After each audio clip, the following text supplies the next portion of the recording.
Good evening, everybody.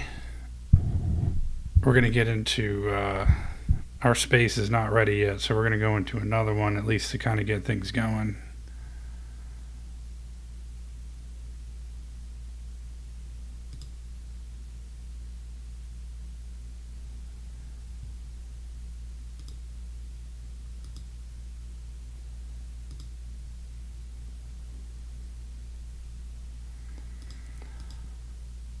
Let's see.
Is getting pushed into the BRICS. Russia's getting Yeah. pushed into the BRICS. China's getting pushed into the BRICS, and we're sort of like, come on, man, India and China, bro. Yeah. That's just fucking crazy. Right. Okay, And, so like and these guys have hated each other longer than we've been a country. yeah, and that being said, the carbon capture, literally carbon capture, the way I understand it, we are going to force that stuff down underground. Yes, sir. We're going to be putting them into class 6 wells or class 3 wells. And what happens to them over the long haul? Oh well, that's the debate that they don't want you to talk about. So there's a huge safety issue there because when they put this carbon down into these deep holes and it gets mixed with water, it creates carbonic acid, and that acid will actually leach through the foundations into the groundwater and can actually contaminate the groundwater with a bunch of heavy toxins and chemicals because it's literally acetoning the rock, so it's pulling all those minerals and stuff through those sublayers, and it could poison our actual clean water supply. On top of that, when you add in the fact that they're pushing this through pipelines, there's actually a really good, it's called Breaking Ground. It's a YouTube video documentary about carbon pipelines on YouTube, and I recommend that everybody go watch that video. It's about an hour long. And if that doesn't scare you to like stop carbon pipelines and carbon sequestration, nothing will. Because they've already built these carbon pipelines in different towns where they've actually leaked and almost killed entire towns. So when they bring these to these major metropolitan areas and these other little small counties, let's say you have 5,000 people in it, and in the middle of the night, half a mile away, a carbon pipeline blows up, and then everybody wakes up in the morning dead because it just sucked the oxygen from 5, 6, 10 square miles around this city, and you just woke up to everybody dead in the house, dead on the streets. Everybody just fell asleep, and this is not something that you can outrun because all of our vehicles are ran off of gas. They need oxygen to run. So when the oxygen gets sucked out of the air, you have no way for first responders to enter into the area except for walk in with oxygen tanks. And there's no way for you to escape because your cars won't stop or start. And so by the time you And they realize can't even come save you. and they can't even come save you. Yep, 100%. That's And crazy. So this is some of the stuff that they just don't talk about. They don't bring it up in committee meetings. They don't tell your legislators. They just say, hey, this is how much money we can make. This is what we can do. And in reality, they're sacrificing the safety of everybody in every state because they're going to bring 98,000 miles of carbon pipelines to the United States by 2030. That's their goal. By 2030, 98,000 miles, okay? we roughly have about 6,000 miles built so far, and most of that's down through California, Nevada, up into Idaho, Ohio, and they sort of got to Ohio, and um, Ohio was like, "Fuck this shit," and fought back, and they actually won. And we're making a lot of headway on this until we passed the big beautiful bill. The second we passed the big beautiful bill, it sort of federalized the whole processing permit through FERC, and now FERC is going to greenlight and gaslight all of these carbon pipelines that are coming to a neighborhood near you. And FERC is the Federal Energy Regulatory Committee for fast tracking permits and projects right now. So it's just, everybody should just, open up, sort of do some research, do your own diligence. Don't listen to me. Don't listen to Maze. Go look this stuff up for yourself. It's open there in public. It's in black and white. And, all this stuff is factual, and we got the receipts for it all. So did I answer your question, Mr. Peaceful? Yes, thank you very much. Appreciate it. Thanks. Thank you. All right, Miss Positivity, floors are yours. Thank you. Great discussion today. And I was not laughing at you. I know what you're talking about. And it, if you take this information and take it to your county commissioners and you take it to your representatives, and mine is Ted Cruz, they're going to freak out because they don't read this. And then the people that are their lobbyists, they don't understand this. So it has to be on a engineer level for them not to understand it, but to pay attention. So that's what the important is getting involved locally. And then lastly, I have to push back on the doctor. She's wrong. And they do underreport it. And there's 13 kids right now that have killed, and I put killed because they've been on transgender and SSR drugs, including, which they did not add in that 12 that I posted, Thomas Crook, who tried to assassinate President Trump. More importantly, if you don't understand this, listen to what this man, 23 years old, where his mom worked at the school, he even said he hated the drugs. It altered his mind. I didn't say that. He said it. It was posted. So for anybody to think that these hormones that are castrating you of these kids and these parents who are not held accountable is who I hold. It's because it's a form of castration, and it's a form of hormones. It will make you crazy. It's So I castration. find the parents responsible for this, the school responsible for not reporting that a student is on these mind altering drugs, because as of a mom, I want to know how many kids are on these drugs. I want to know if there's transgender students in my school. And I want to know by reading the handbook, is this allowed, where parents don't need to know. I know the privacy issues, but when it's mind altering drug and I don't know that there's a classmate, 2 or 3, they're transgendering over to change their mind and make them schizophrenic, will they go ballistic? I want to know. And we have that right. So I think parents can do that. It's a good step forward. Love how she calls herself Mrs. Positivity, castrating people, and then saying that somebody's wrong rudely instead of saying, I disagree and here's why. No, go ahead, because Just a 2-second thing. Unfortunate. You're right and you're wrong. I already started doing some fact checking. The first person on that list is actually a cisgender male, and it's from 2019. The second one was the co-shooter, unfortunately, with him, and they are, in fact, trans, that's correct, as well as the third person on the list. So there are 2 different definitions of mass shooting. The GVA is as long as 4+ people are shot and at least injured, with 1 death, 1 fatality. The one that is commonly used, and that's for under any situation, not just like a school or a church or a mall, but it includes like domestic things, gangs, whatever. So the GVA, which is the Gun Violence Archive, counts all of those as mass shooting, versus the one that is from the Rockefeller, that is the one that most people use. I actually do both. Excuse me. that says that it has to be a mass public shooting, which is 4+ deaths, and it excludes gang violence or domestic shootings, etc. So it's much more selective, and only incidents like school shootings, theaters, malls, churches, etc. count, and only if 4+ people die, that's considered a mass shooting, according to like the FBI, the Rockefeller Institute, those kinds of data sets. The GVA, which is the Gun Violence Archive, includes 4 or more people shot, injured, or killed, all of these not including the shooter, and anywhere. So it's much more comprehensive, and it's more connected to gun violence, etc. So let's just put that out there so that we make sure that we're talking about the same things. Secondly, I was looking more so at more recent things, but with respect to the hormones that people are taking, I'm not going to touch that for a minute because I want everybody to say whatever they have to say, and then I can come back to that. But I will tell you that if you are very much concerned about shooters and shooting and safety, that between almost 93 to almost 96% of shooters are males. So I don't know if you're going to get rid of the male race.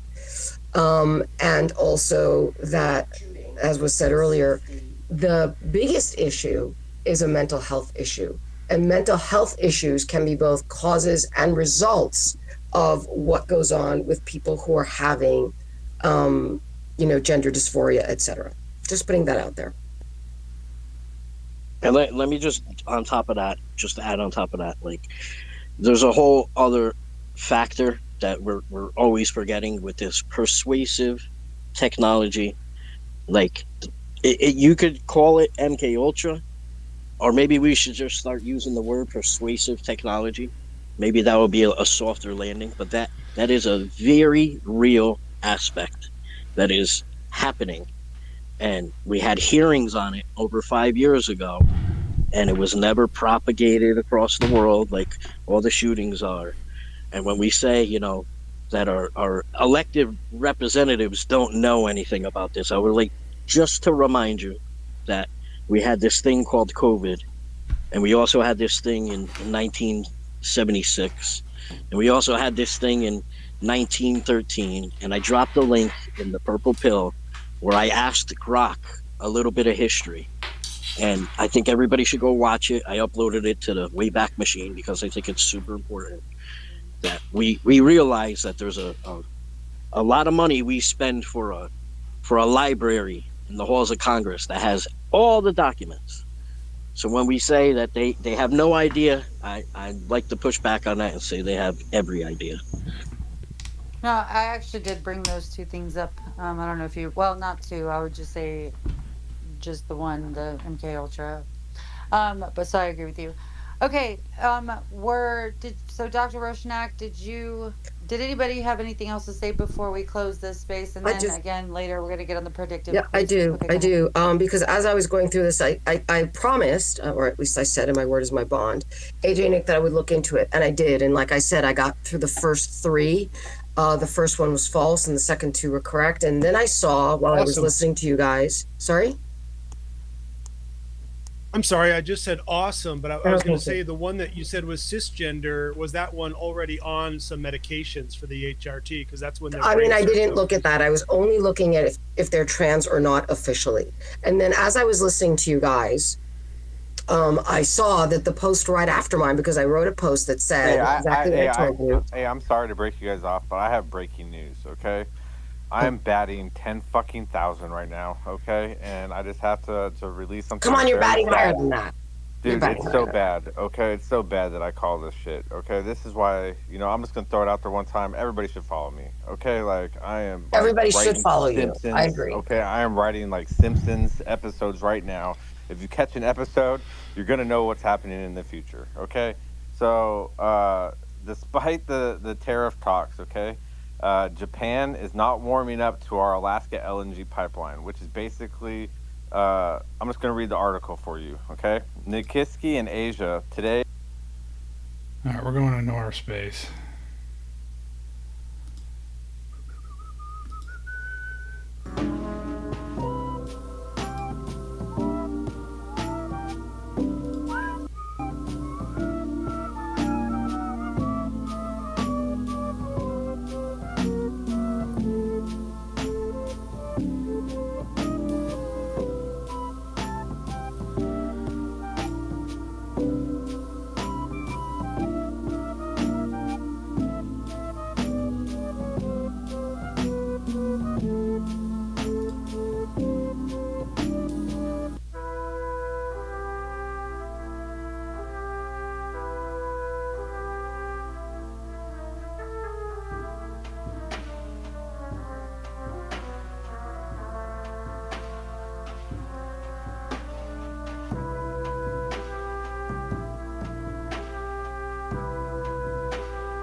Right, guys. Appreciate you guys joining in. Appreciate you guys listening. We're back for another episode. I don't know what's happened to my app. It's like completely messing up. Like I can't even send DMs to people. I'm having to do it like manually on the PC.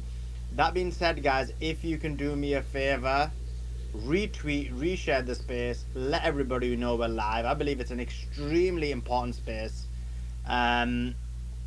Look, we spoke about this many and many a times, myself, Simon, many others, and you all probably thought, or some people always thought, maybe this is like a bit of a conspiracy theory, maybe this sounds a bit too much out there, maybe that's not the real goal, these guys are maybe being a bit too hyperbolic, these guys are acting too black pill, too doomsday, and maybe the reality isn't as far fetched as what these guys are claiming.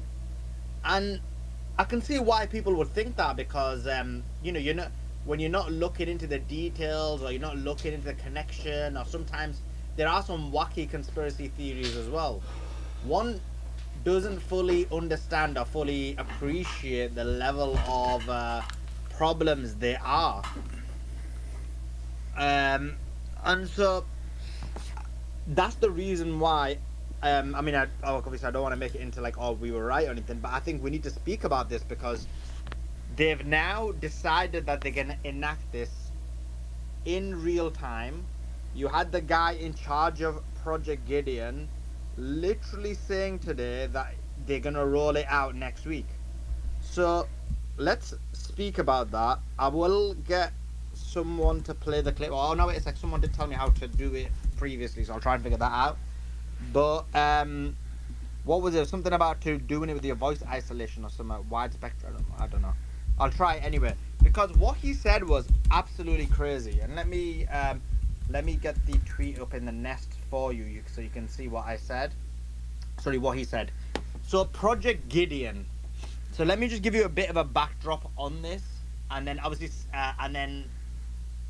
and then I'll let Simon give his kind of overlay, and then I'll play the audio. I think that's probably the best way to go about it. Audio is like a minute, but it kind of just summarizes their plan. But I think you may not appreciate their plan until you know who these people are. So let me just give you a quick overview of that, and then we'll take it from there. So who is this person? So the guy who's in charge of Project Gideon is a guy called Aaron Cohen. Aaron Cohen is obviously a Canadian, Jewish, Russian.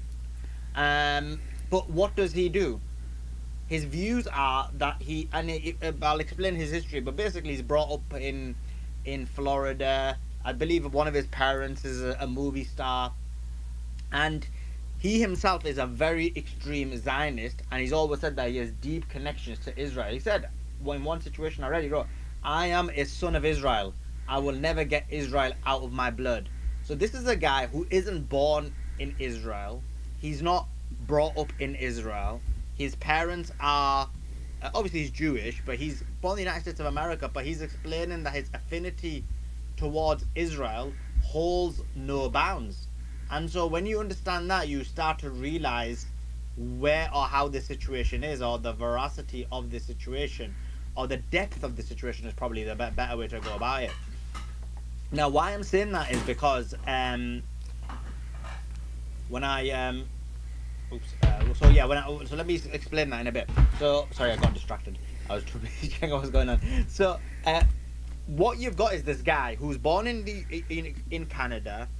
He's brought up in the United States of America, but he has a deep affinity for Israel. He goes to Israel. I believe he's like a teenager when he goes to Israel. He first serves in the kibbutzes. And this is why when people say, oh, why did the Hamas go for the kibbutzes? The reason is because the kibbutzes are places where either military personnel are stationed, or people who plan to go to the military initially go there. So they go there first, and then they'll go elsewhere next. So once you understand that, you see what the situation is. Now, what happens is he first goes to the kibbutzes, serves in the kibbutzes, and then after that he serves in the IDF. And by the way, do retweet, reshare the space, everybody. Let everybody know we're live. I will retweet anyone who quote tweets the space. But let me just quickly get into this point. So yeah, so he basically then serves in the Israeli military, but he doesn't just serve in the Israeli military. His servitude within the military is significant, and it is deep. So he serves in the Israeli military. He serves in Israeli intelligence, Mossad. He does. He basically learns Arabic, and then he becomes a spy and pretends he's an Arab and infiltrates various organizations. So he's. I mean, I can go into detail of his history, but I'm just trying to give you an overview, just so you don't get bored. So this is a guy who joins the Israeli military, IDF. He then becomes part of intelligence, Israeli intelligence, Mossad. He then becomes a Mossad agent and he becomes a spy. He learns Arabic and then he infiltrates a number of areas. So that's this guy's background. So you see, he's a Jewish guy from America, sorry, America/Canada, goes to Israel, serves in Israel, serves for the IDF, serves for the Israeli intelligence, serves for Mossad, leaves Mossad. Then when he leaves, he retires. I believe he does some security for. He does some security work. He does some media work. I believe he's a bodyguard for some of the like celebrities, because obviously his parents were involved in the movie industry, so he's got those connections to do that. And then he starts helping law enforcement, and then he builds this AI system, which is he says initially is for like police, but now obviously it's a tracking service, and we'll speak about that in a second in terms of what Gideon is. Project Gideon is the thing that he has basically initiated. So what is Project Gideon? So in this clip I'm gonna play, he positions it as the non-militarized version of Palantir. So Gideon itself is basically an AI powered platform that, based on whatever the AI technology is, scours the internet, scours social media, and pings various agencies, including local law enforcement, including CIA, including FBI, including, obviously they don't say this, but we know it's likely going to go to Israel and Israeli intelligence, and it pings them. And what does it ping for? So he claims it pings it, if someone's a threat, if someone's going to commit a crime, if someone's going to do a mass shooting, someone's going to commit domestic terrorism. So how are they going to decide someone's going to commit domestic terrorism? Is it just someone like us who has no plans to ever commit any form of terrorism, are the most peace-loving people? We all want peace over war. We want peace over violence. We just vehemently, if anyone's listened to our spaces, anything that kind of goes towards the avenue of violence, we immediately want to stop it and shut it down, and we're always on the side of peace. But is it because we would disagree with the state of Israel, now we would be pinged as being someone who would support domestic violence? And what platforms is it including? They've already said it. It's going to be the entire web.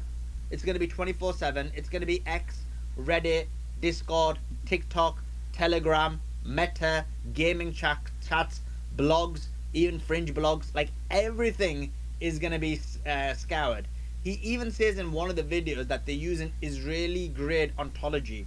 And so what that means is, what is it? What is Israeli-grade ontology? So Israeli grade means, obviously he may be saying it's like an Israeli level, but ontology is a mode of methodology, a kind of metaphysical process by doing things. And what is that metaphysical process? One can only base it on our own experience, and our own experience over the last 2 years, in real time. Obviously before that was always the case, but I'm talking, we've seen it in real time, is this kind of supremacist, violent, extreme Zionist attitude or implementation. And so if he's saying they're using Israeli Israeli grade ontology, I mean, that seems to suggest that they're going to be using a kind of system where it's them and us. They're the main people, we're the underlings. We will be mass surveilled, we will be tracked, we will be controlled, and we will be manipulated. And this technology isn't something that's just happening. It's AI. It's happening 24/7. It's checking every single thing you do, every single thing about what you do. And he's already said they've got the contracts, they've got the deals. It's going to be rolled out next week. Highly concerning, highly problematic. I think everyone needs to speak out about it. Obviously, I will speak a bit more in detail about this, but I thought I'll just give you a quick overview. I think whenever it comes to these kind of technology issues, I always try and make it more brief and a bit more interesting to try and make sure that we don't that it's interesting. So yeah, so that you don't basically lose the importance of the point or whatever it may be. So I mean that's basically the larger part of it. Let's see what and obviously we'll speak about Palantir as well in a second and his connection to this and Project Gideon and various others. But yeah, Simon, let's bring in Simon, what's your thoughts on all this? Because this is something else that you've been warned about. You've been warned about in part of this social credit system and the problems that may happen or arise from this. Yeah, I think it's pretty obvious now that we're seeing the end game. This is the end result of manufactured civil unrest, a series of technologies that are beta tested in countries where you don't need to enforce the constitution, due process, and law, and then bring it back home. And so the weapon, the surveillance technology that is used to inflict the optimum number of civilians that you can kill in order to commit a genocide and make it look like you're not committing a genocide, was and is being beta tested in Gaza. The optimum technology to enforce occupation as a service, i.e. border control, initially justified as ending an open border policy, was beta tested with occupation as a service in the West Bank. The integration with control technology and drones was beta tested in Ukraine. Crowd control was beta tested in Saudi Arabia. The police state and pre-crime prediction technology that leads to mass arrests was beta tested in the UK. And using artificial intelligence in order to predict the sentiment was beta tested across Amsterdam, across Germany, across France, across the European Union. Elon Musk has been building the technology in order to build the foundation of the social credit score for all of us. Department of Government Efficiency was a data collection exercise. And Palantir was getting all the government contracts in order to collect all the data and fight, with or without the European Union. And it's just so obvious what the end game was. And now we understand that they're willing to do severe crimes against humanity in order to create an environment of fear, in order to justify why you should no longer have your constitutional rights. And in fact, crime should be detected before it happens. And because we trust Palantir and we trust Israel and we trust the Trump administration, the Biden administration, of course, J.D. Vance, because we trust them so much. Remember J.D. Vance on the podcast?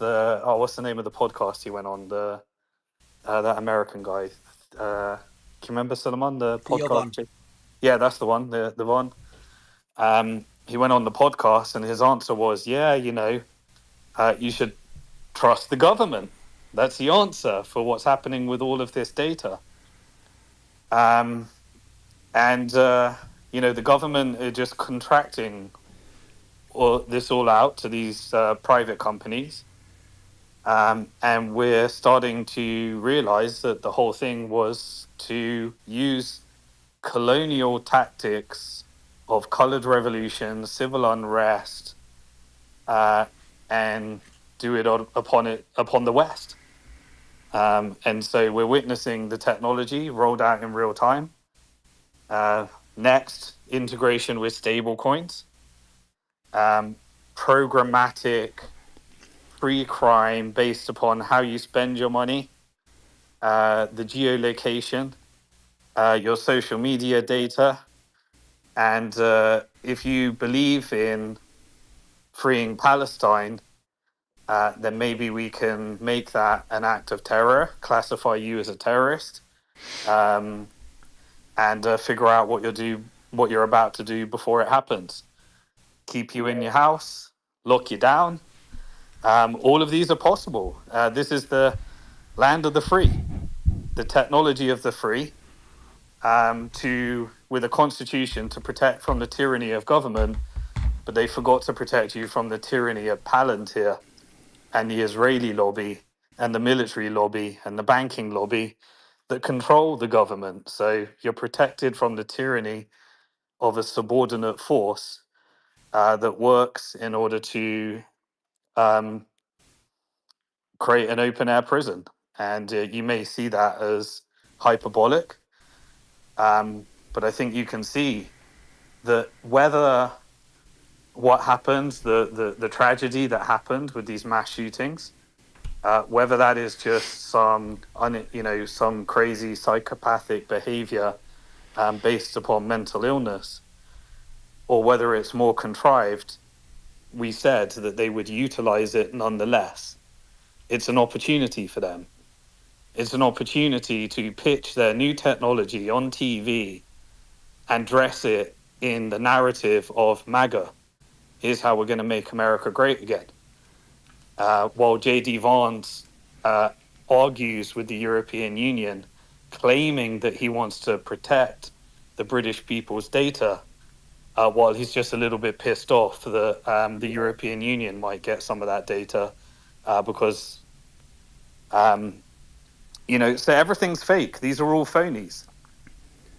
These are all complete phonies in order to give you an acceptable narrative while the uni party ushers in the technology to predict whether you are an acceptable, whether your behavior is acceptable, whether your protest is acceptable. And I don't think we can say we didn't get a sufficient warning. Julian Assange warned us. Edward Snowden warned us. And they beta tested all the technology around the world. So thank you to those that are pro-Israel, that have been engaging in a cover-up operation of all the crimes against humanity that have been inflicted upon people, because now the same technology is going to be used upon you. And the question really becomes, if you resist against it, does that mean that they have the very same justification for inflicting the technology, and figure out how they predictively figure out how to ensure that you don't resist against it, and whether that First or Second Amendment is gonna protect people from it? I think it's time to really understand what's happening. I think anyone still saying we only call it a conspiracy, we can only say it's a fact once it's too late, is the strategy that they use all along. And they'll call it a conspiracy theory until it happens, and then once it happens, it will be too late. Just like they won't call what's happening in Gaza a genocide until 10, 20 years when it's completely too late. Simon, can I ask you a question? Sure. Like, I know this question may sound dumb, but is there any possibility that China and Russia are somehow in on it, or is that no? Are they just trying to cut them out and break them to their will? Well, I'm open to theories, but they will be doing it on their own people. They'll have their own technology. And if you don't think that American companies and the American government are willing to do it on their own people, and it has to be China and Russia, then that's the narrative they've been feeding you all along. That's people need to recognize who their own enemy is. The technocracy. The own enemy is within the borders. Mm-hmm. It has always been, and this is what the forefathers always said: protect from the tyranny of government. But it's actually a bunch of companies, Right. and working with Israel. Where's the data going? Israel's got the data. You really think that's Russia and China? Well, let's figure that out in the end. But I'm pretty sure it's that Russia and China are the excuse they'll give you once it becomes blatantly obvious what they're actually doing. Just like you can call it a China virus, and yet Fauci was funneling off funds into a lab in Wuhan, and then suddenly that comes out through inquiry, and yet Trump is still calling it the China virus, and he's still bragging about Operation Warp Speed. These, that's true. if you think that requires China and Russia to do it, fine, but it's happening. And I think if you follow the money, you'll find that it goes right back to American corporations that are getting all those government contracts, and you're paying the bill through the inflation. Not sure how that helps China or Russia.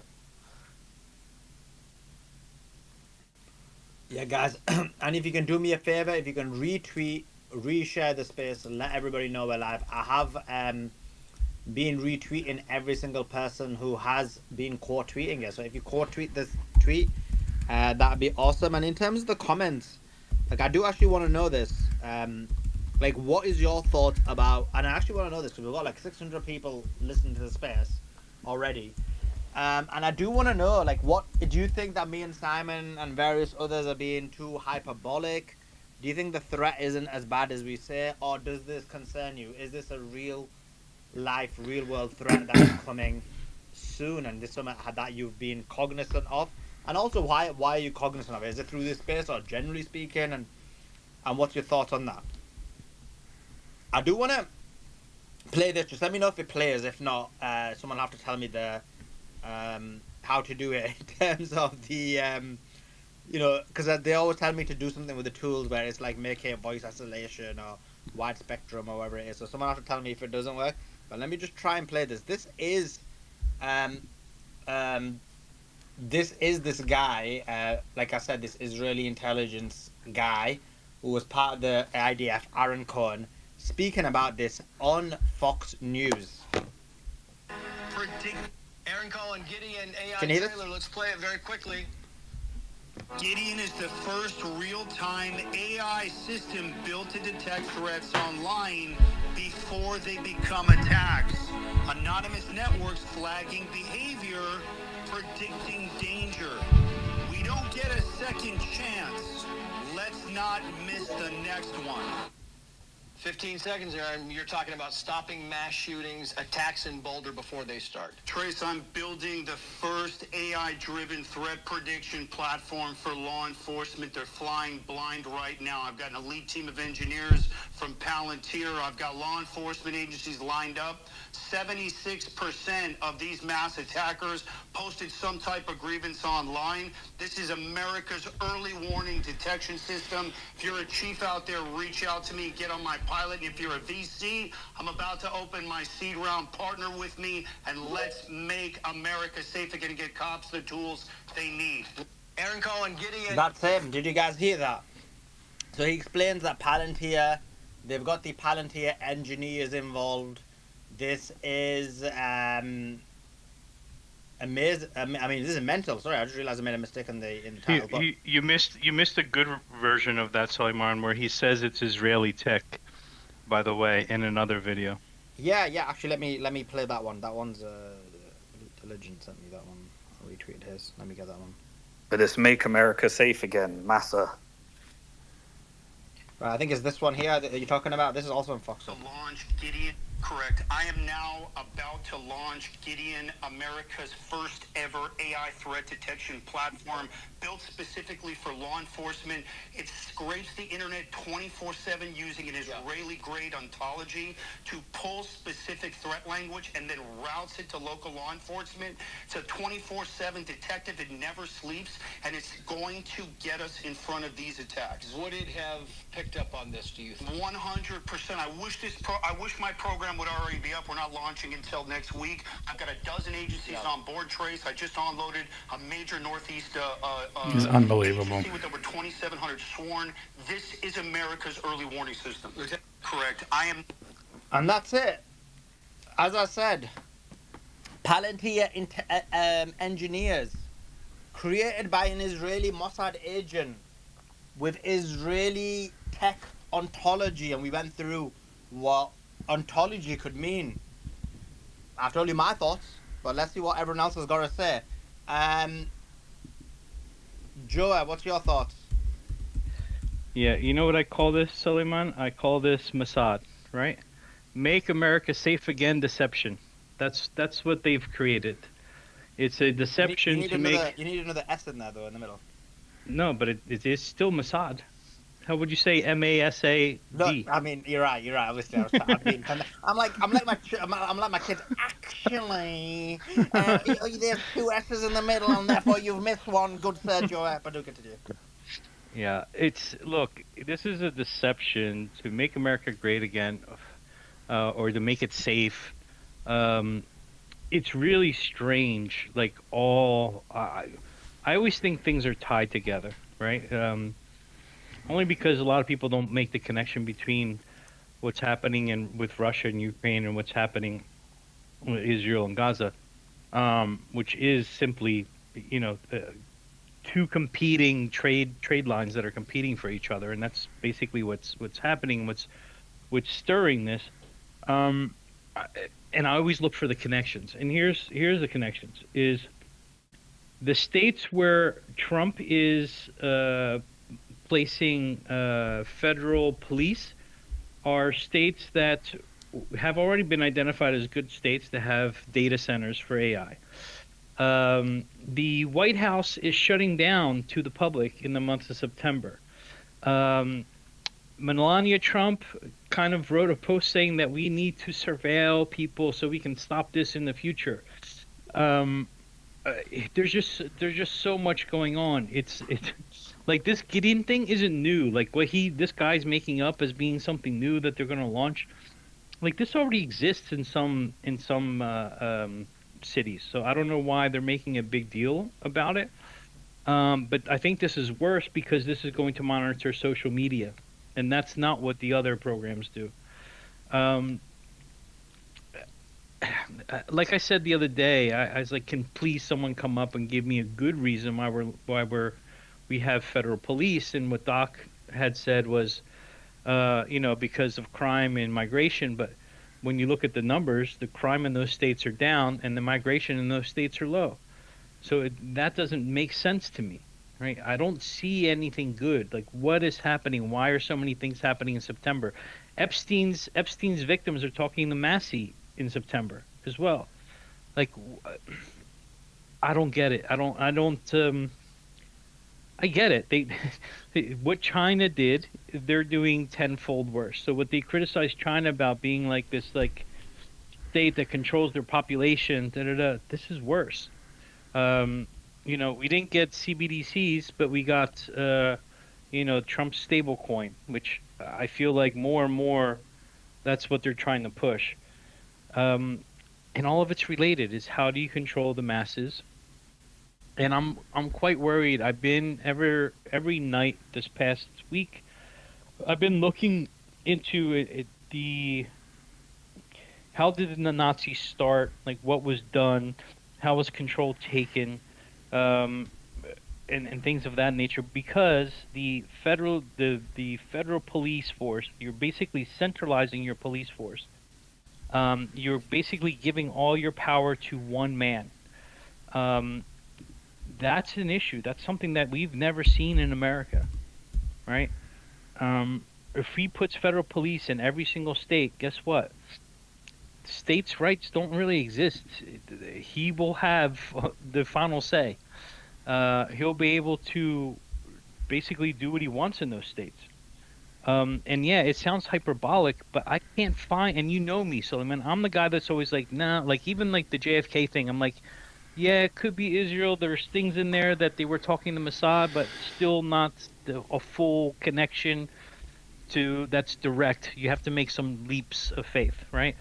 And here I can't see it. Like I don't see any good from this at all. Which is really worrisome. I wish someone can tell me, like, and I'm pretty sure that we won't hear one. What is a good reason for putting out the feds in these states, and why is it a week before that we're launching mass surveillance in the U.S. with AI?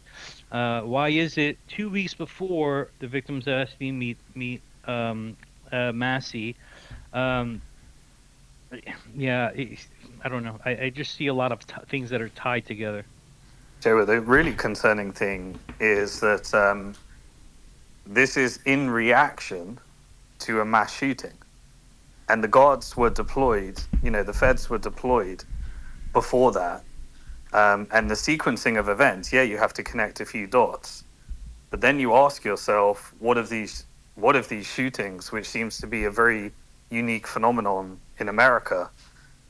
Like, what conclusions can we draw other than the sequencing and the lineup of events of technology that was already there is now suddenly being launched like it's some Operation Warp Speed innovation, and the sequencing was perfect and then completely in line with a mass shooting.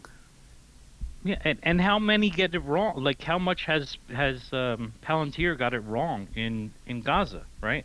Like, we've seen there was a Washington, not Washington Times, the Washington newspaper came out with a report that 70% of the people arrested in Gaza that were identified as Hamas were later released because they were not Hamas, right? And supposedly they're using Palantir technology to identify Hamas. Right, so this technology is not even working. There's a man in Florida that was arrested as a pedo by what was called Sheriff AI, and he was innocent, and they had to let him go and expunge his record. But imagine what it did to that man's life, right?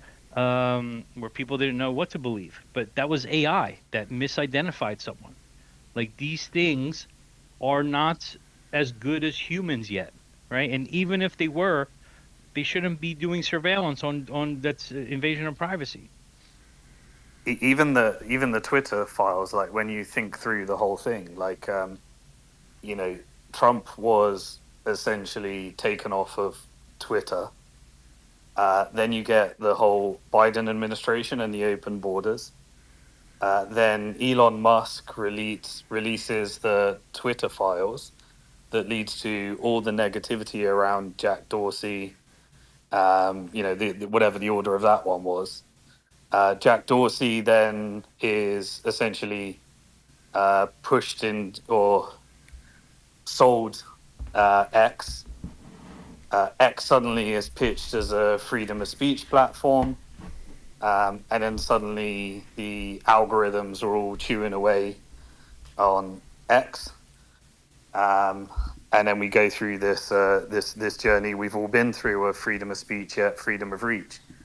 You know, don't give them freedom of reach for the narrative we don't want to, but get them all talking. Give them freedom of speech, and now we built the perfect profile on them. Create a couple of beta civil unrest campaigns. Elon political interference in Brazil. Political interference in UK, political interference in Venezuela, Germany, beta test these new neo social media colored revolutions, and now you get the perfect justification for why social media should be weaponized as a tool to figure out what you're going to do before you want to do it for the safety of the American people.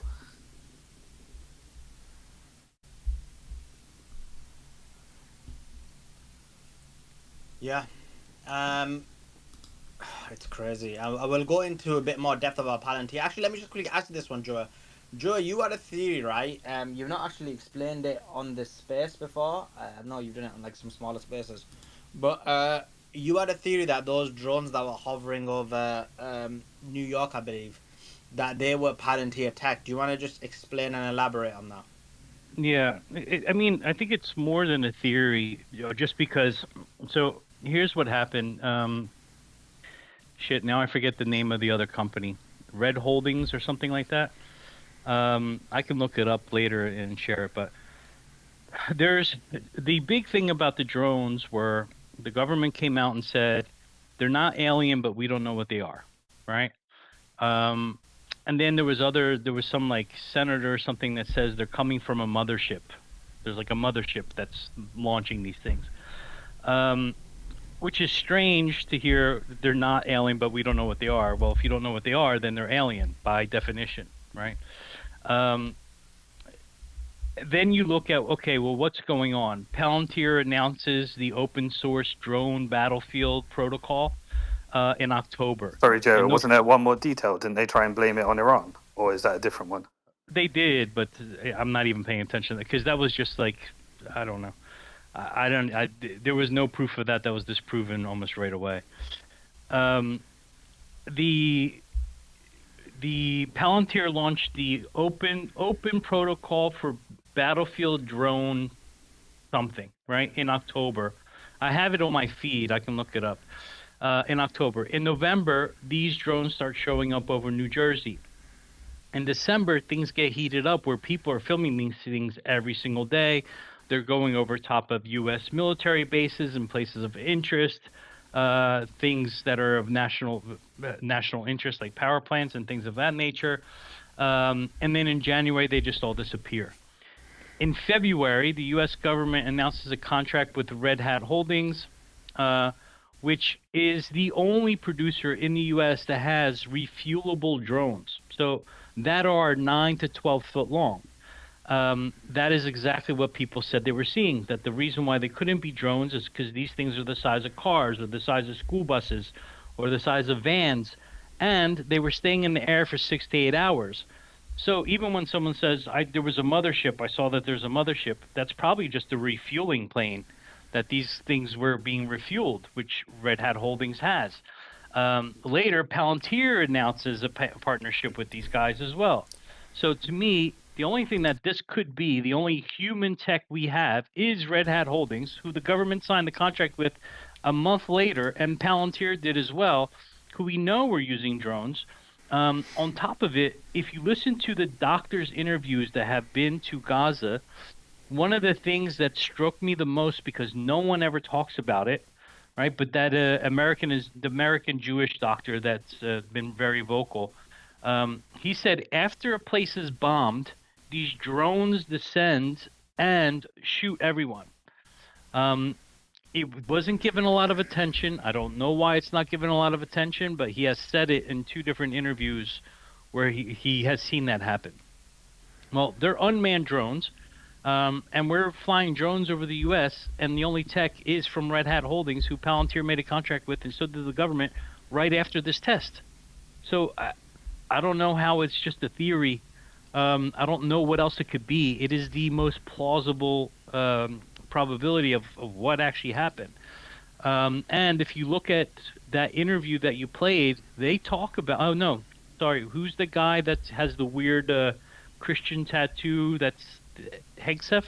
Is that his name? Yeah, Pete Hegseth.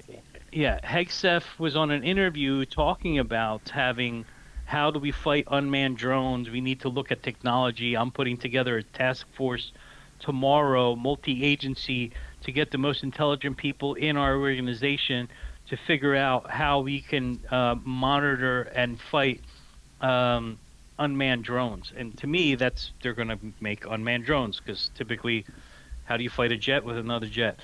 And I think that's this technology, and it just kind of all ties together. And when you have one person with a lot of power, if they have a federal police force, that's a scary thing. It's very scary. And even if you're a fan of Trump, okay, do you want the next Democratic president to have that much power? A federal police force in every state, control to unmanned drones, guided by AI, that track everything you put on social media and everything else. We already know they have all the IRS records and everything else because that was given to Doge, released to Doge. Do you want this? Right? And that's the problem. Yeah, and they've got the same in the UK. In the UK, they've given actually more wide-ranging contracts to Palantir than even the United States of America. For example, not only do you have the military contracts, not only do you have the surveillance contracts, the AI contracts, but even medical NHS records are all in the control of Palantir, and they were given during COVID. So again, COVID was another example of them initiating these mass surveillance, mass control techniques.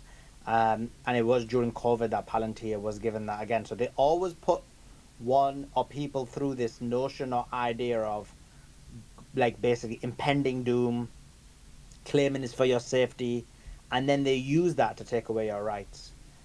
So that's relative. So a lot, guys. There's a few people in the speaker panel. The hands have dropped. So if anybody does want to speak, put your hand up.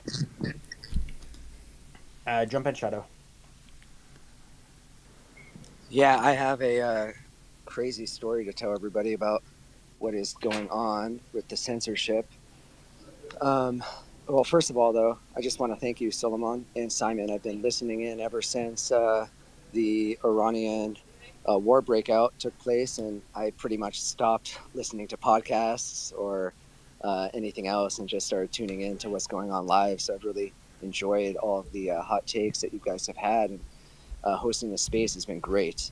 But yeah, so this is a crazy story. I've been on StockTwits, which is a social media platform regarding stocks for about 4.5 years. And I did all my posting on one little penny stock forum called AABB. Now, if anybody knows anything about this company, it's a gold and silver mining production company that's connected to a crypto mine to token directly through the Algorand network.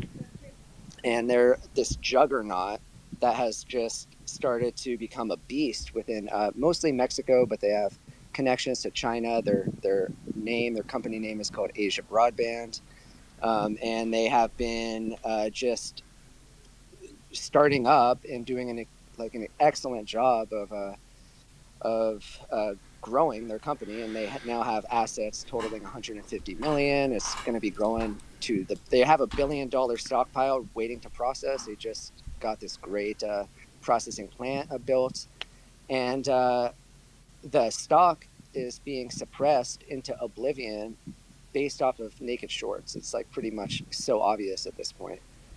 And so the CEO of StockTwits came on to the AABB board and started bad mouthing it and spamming the board and saying ridiculous things, acting like a petulant child. And I started reposting what he was saying, and it was comic. It was honestly comical what he was doing. And as a CEO to do that, it was it was unbelievable.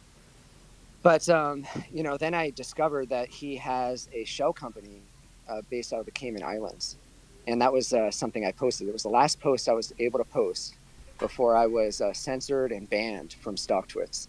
And I had been posting for a long time, and I had quite a little following there and had some presence there, and I'm really connected to that shareholder community there. And so I started to do a bunch of digging on this. And I realized that this guy, his connection to the Cayman Islands is through a firm called Nightbridge Capital Partners. And this guy's name that is the CEO of Knightsbridge Capital Partners is a guy named Kenny Finkelstein. And this guy, his top investment within the Knightsbridge Capital Partners is for AWZ. And if anybody is familiar with this, it's basically the In-Q-Tel of Israel. And AWZ is this guy, Kenny Finkelstein, is on the board of directors of it.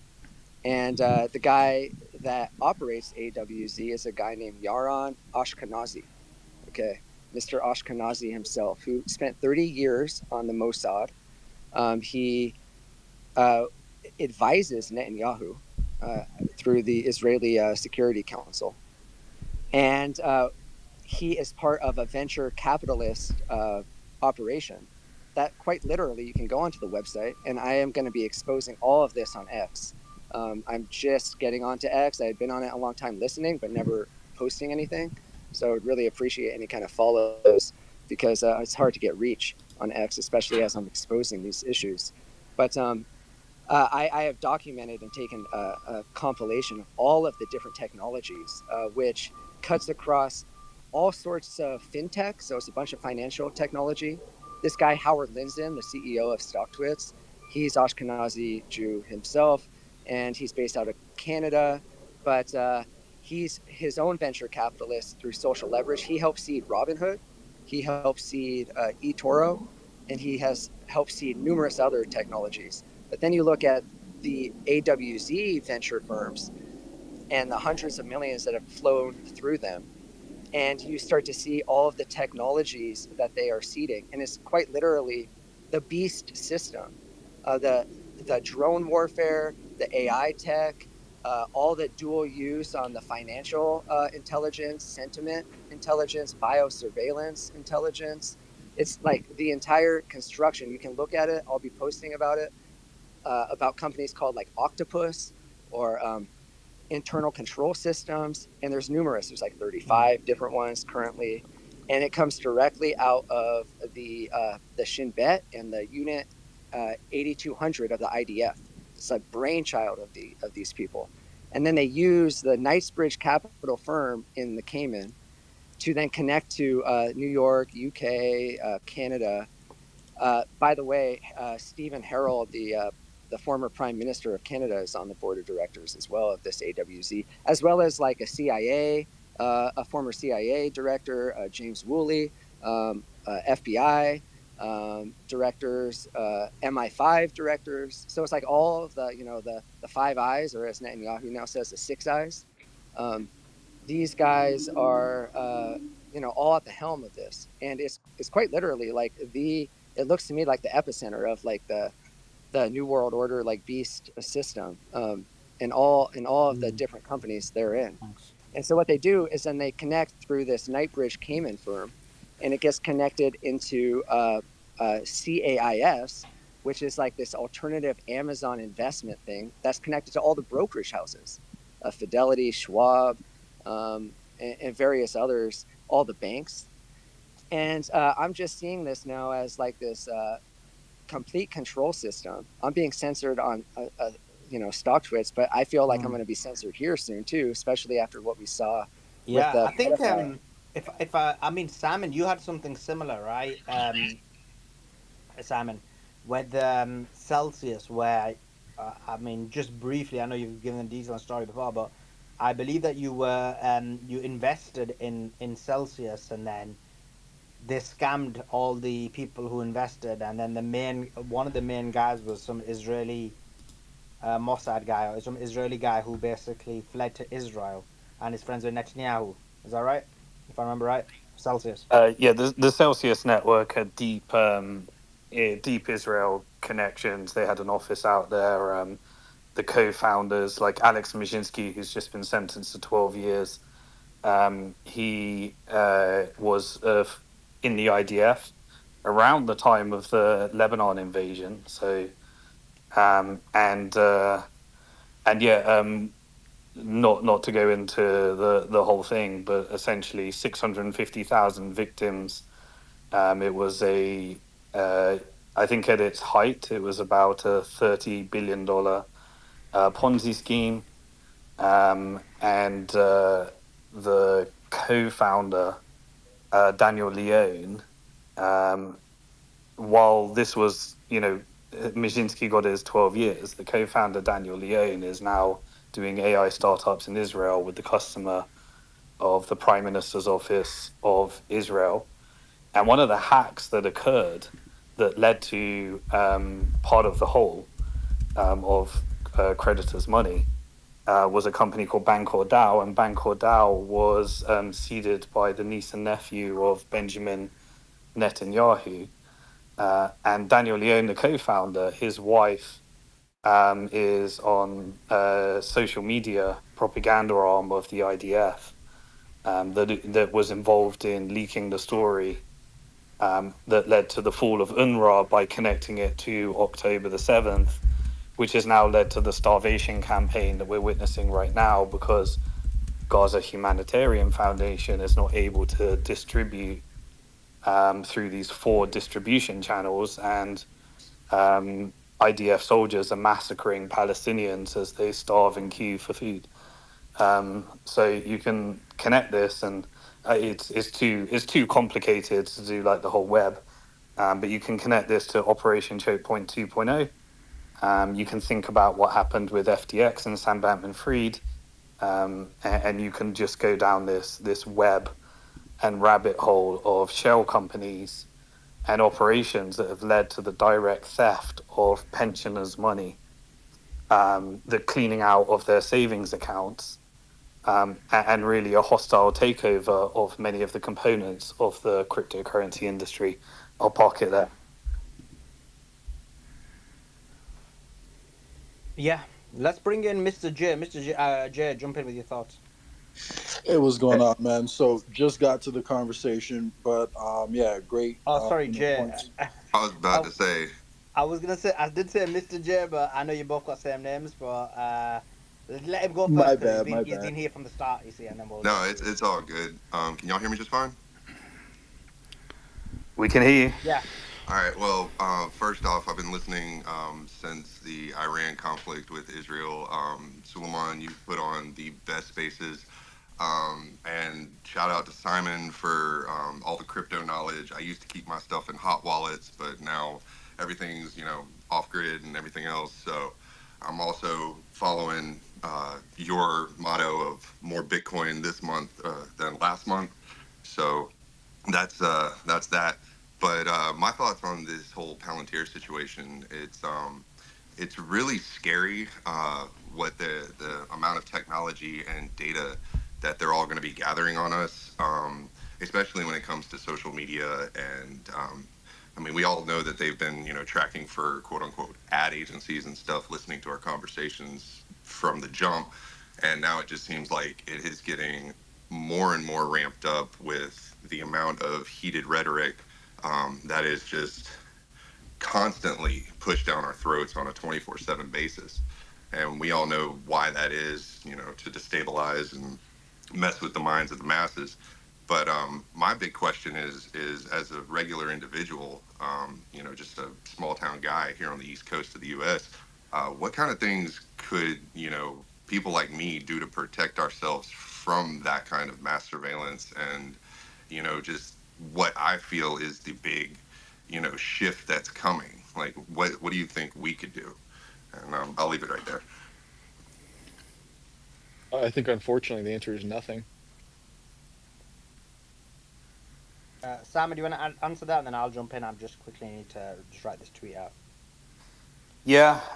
So Bitcoin's part of the solution in self-custody, using hardware wallets where every transaction creates a new wallet address for additional privacy.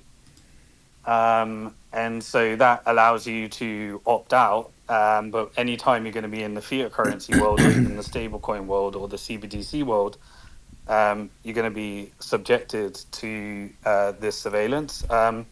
There are attempts at making social media networks where you can take your data, like Nostr.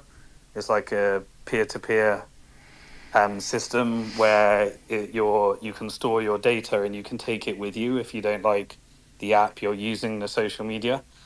I've used those. They got good traction, but I still end up on X because this is where the market is. So we need to encourage the use of decentralized systems, and I do believe that there will be a battle between centralization and decentralization. I think artificial intelligence needs to go open source, needs to be on distributed ledgers, a bit like Bitcoin. So all of this is things we can do. But unfortunately, sadly, if you're going to engage in the productivity game, you're going to be engaging with these technologies, both centralized and decentralized. The only way to get out of this is to be off the grid. And off the grid means you've probably achieved a level of wealth. You're self-sufficient. You can live off a garden. You don't necessarily need an internet connection. And I don't think anyone's really in that position. But that's the only really way to protect yourself.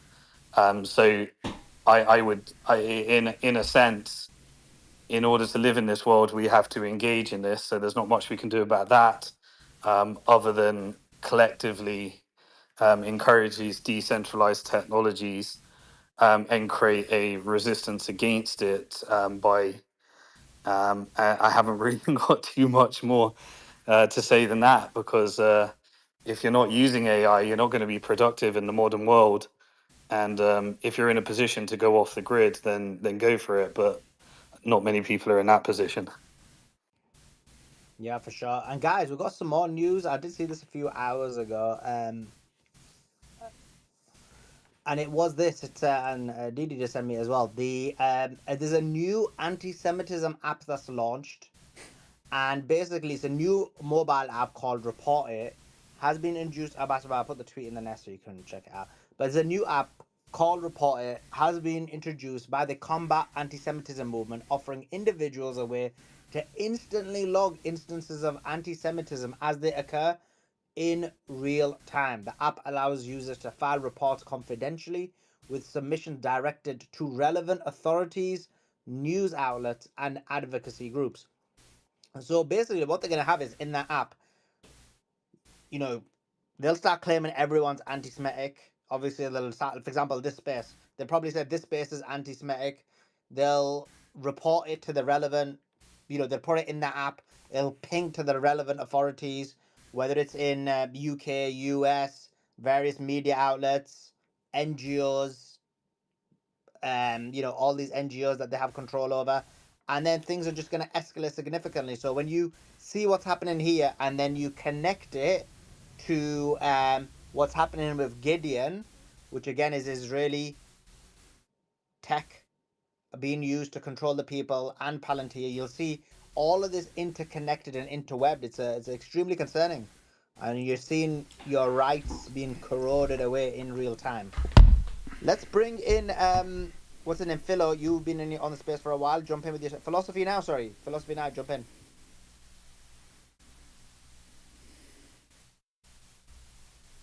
Okay, let's go to Red Pill. Hey, I'm in a public space. Give me just a minute. All Come right, back no to me, worries, please. no worries. All right, Jay, jump in. Then we'll go to Oh, Katie. thank you. Jay. Yeah. Hey, what's going on, Sully? Appreciate the mic. By the way, everyone repost the space. I can tell we're about to have a great conversation about how censorship can be enacted through the private sector, or I guess how it can be enforced through the private sector, and how public-private partnerships, in my opinion, can be just as dangerous as a lot of the tyranny coming from big government. But yeah. In terms of what we're seeing right now, through the dystopian technologies that, are emerging, I think the timing of it is no coincidence, because we are at the brink of major economic pain, and the way you can roll out a programmable stable coin is by putting people in desperate economic situations that force them into the system that you're building. So I think the longer the proxy war against Russia goes on, the more likely it is we see a disintegration of the EU, at which point, most of the powerful players will become, even more vassalized to America. And long story short, there's a way for them to roll it out throughout the entire world by putting everyone in a bad economic position. And that seems to be the direction they're heading. And all these surveillance apps like the one Suli, just described, and all these surveillance technologies that are, being pushed by both parties, they're put on steroids actually. With Donald Trump in office, he kind of just gave the keys to the data in the country to Palantir, which is owned by Peter Thiel, the same guy who owns another company by the name of Ambrosia, which is about taking blood from young people and giving it to old people because they think it'll help them stay young. These are the companies that Trump is working with. And, this is, who's controlling our government. So I just urge everybody to, do their homework, follow the money, and then what's happening becomes pretty obvious. And unfortunately, the longer we let our economic and, foreign policies be controlled by interests that don't have, Americans' interests at heart, the longer we're going to be going down a very, very dark road. So, yeah, look up all the handouts that Trump is giving to his campaign donors. Look at how he's working directly with Peter Thiel's company to give them all the contracts they could dream of. The same company that's the privatized version of Total Information Awareness, which was a government agency that couldn't make it through Congress because of how it wanted to centralize control over people's data.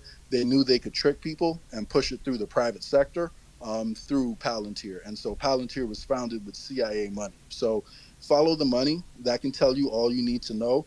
And it's unfortunate that as there's mass starvation going on, that you have people who are still, able to show their face in public and advocate, in favor of genocide as we're seeing it in real time. So, it's a shame, what this world has come to. But last thing, I want to remind people about the conversation they have over there in Israel versus the conversation that happens over here is completely, different. Even these journalists that were just killed, we just covered on our show, the homeless left, how in Hebrew they're bragging about it and saying, "Don't worry about what we're telling the Americans.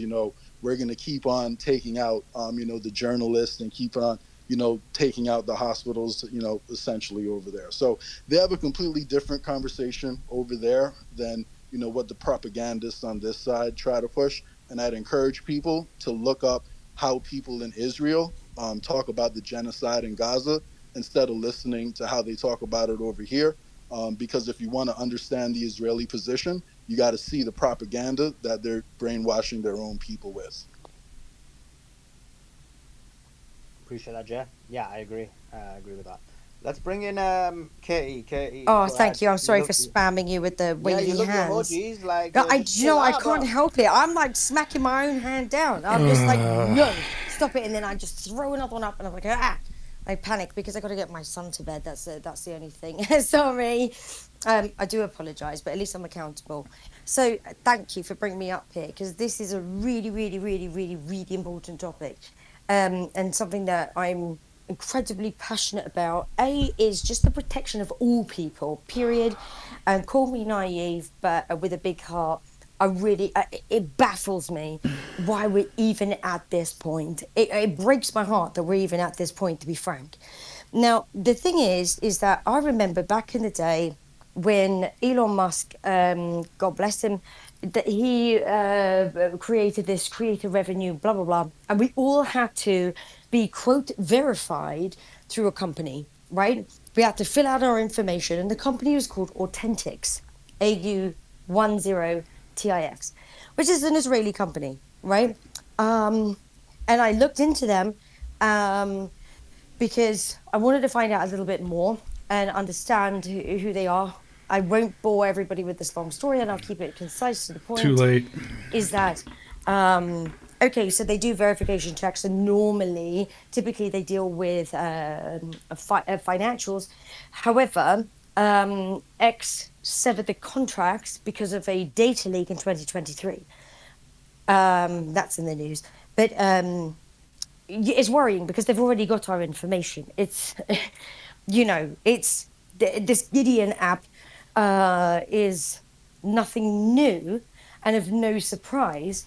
If the only thing that I'm really disappointed about, to be frank, is what shows that it just is not really or authentically for the people by the people, is that they have just jumped on an opportunist moment here. And I just talk very honestly, is that this Gideon app has been going for quite some time and being built for quite some time. Please look into the investors of it. But the other side of things, forget who it's run by or whatnot, the idea of not anyone being surveilled, no way.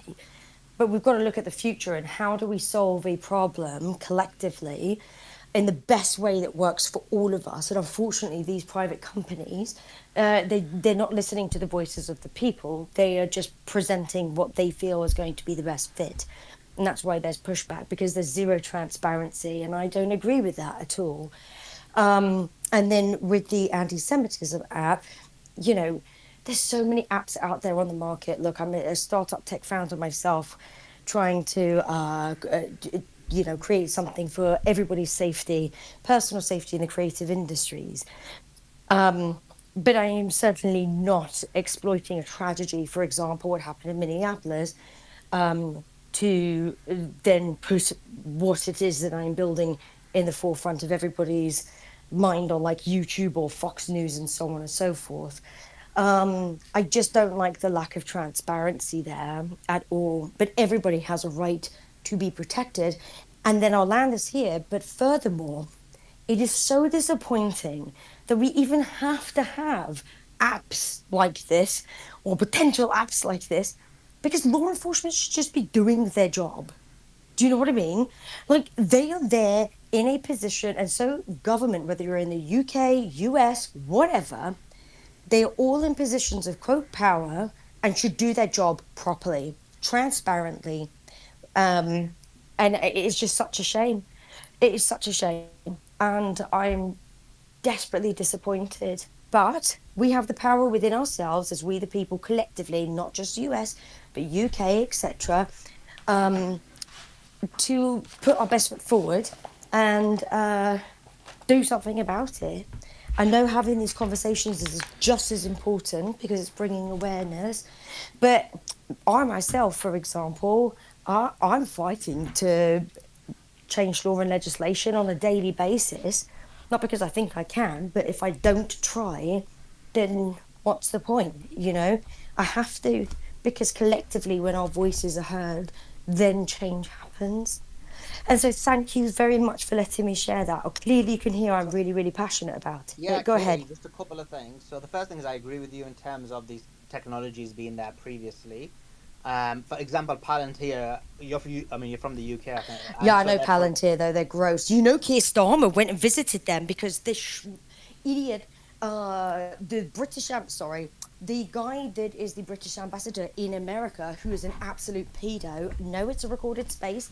I would never say anything that's not factually proven. Who was very good friends, by the way, with Epstein, organised Keir Starmer for his walk around Palantir. Did you know that? Yeah, I mean, I didn't know that specific detail, but I do know that there's a huge number of contracts that have been given to Palantir, such as our NHS contracts, which I basically hate gives them. access to all of our medical records. Now, in terms of what you said about the Anti-Semitism Act, I think the reason why people are bringing it to light is twofold. The first is that you basically have it where what happens is when you're looking at what's happening online, a lot of these organizations, such as the page Anti-Semitism and various Stop Anti-Semitism and various others, such as Better Worldwide and Canary Mission, they make it their lifelong mission to destroy people's lives, to make sure that their job opportunities are taken away, to make sure if anyone's working for public services, their jobs are taken away. And so you can say, of course, I agree with you, every person should be protected, but in reality, one needs to look at the nefarious nature by which or This how is the these largest apps are going to space be used. in And that's the reason we're on highlighting it, X, because next we to know Mario that Nawfal. this So app, first of all, why doesn't it I don't know support how many all people are forms watching now, of but there's a lot. So bigotry or racism? unfortunately, the The more second thing is when it does, the more on speakers, the method by better. which it's going to I'll be speak at used some is point. extremely I kind of let harmful. everybody And sort what of you get live in is stuff in a through, and society then where this is I'll clearly jump in. being, But where this is clearly happening. I mean, I'm looking at your bio. these You're things get part of Advanced UK. overcomplicated. That's the Advanced problem. UK or Rupert Law. I know he's not part of Advanced UK, but they're clearly going to jump together towards the end. They always talk about or attack Muslims, but they won't talk about or halal meat, but they won't talk about kosher. They'll talk about Muslim situations, but they'll never talk about Jewish situations, which is the same, if not worse. And so when you've got this two-tier situation that's occurring overall holistically, and that's the reason why, if you look at these multiple factors, why people have significant concerns when it comes to these apps. No, listen, I completely hear what you're saying, and it's something that really, really frustrates me. And this is me being really honest, open, and transparent. I'm part of the college, so I'm not part of the executive. So I oversee, along with others, the actual working of the parties and hold them to account. And it is frustrating that there are people that are affiliated with it that I don't share the same views or opinions, and they all know that, trust and believe. And it's not right or fair, because at the end of the day, if we're all supposed to be representing truth, trust, and transparency for the United Kingdom, then that should be inclusive for all, if that makes sense. So I just, in a weird way, I do feel like I'm in a strong position that I can educate the dinosaurs, God bless them, like as a part of that. And I'm actually being really serious here, because it's frustrating as anything, and I absolutely hear what you're saying, but it doesn't reflect what the party actually stands for, which you can go and look up on Companies House. I mean, Ben Habib himself has written out everything so transparently and brilliantly, which was why I got excited. But then people like myself that are a part of the college, and the select committees, we're able then to contribute to policy.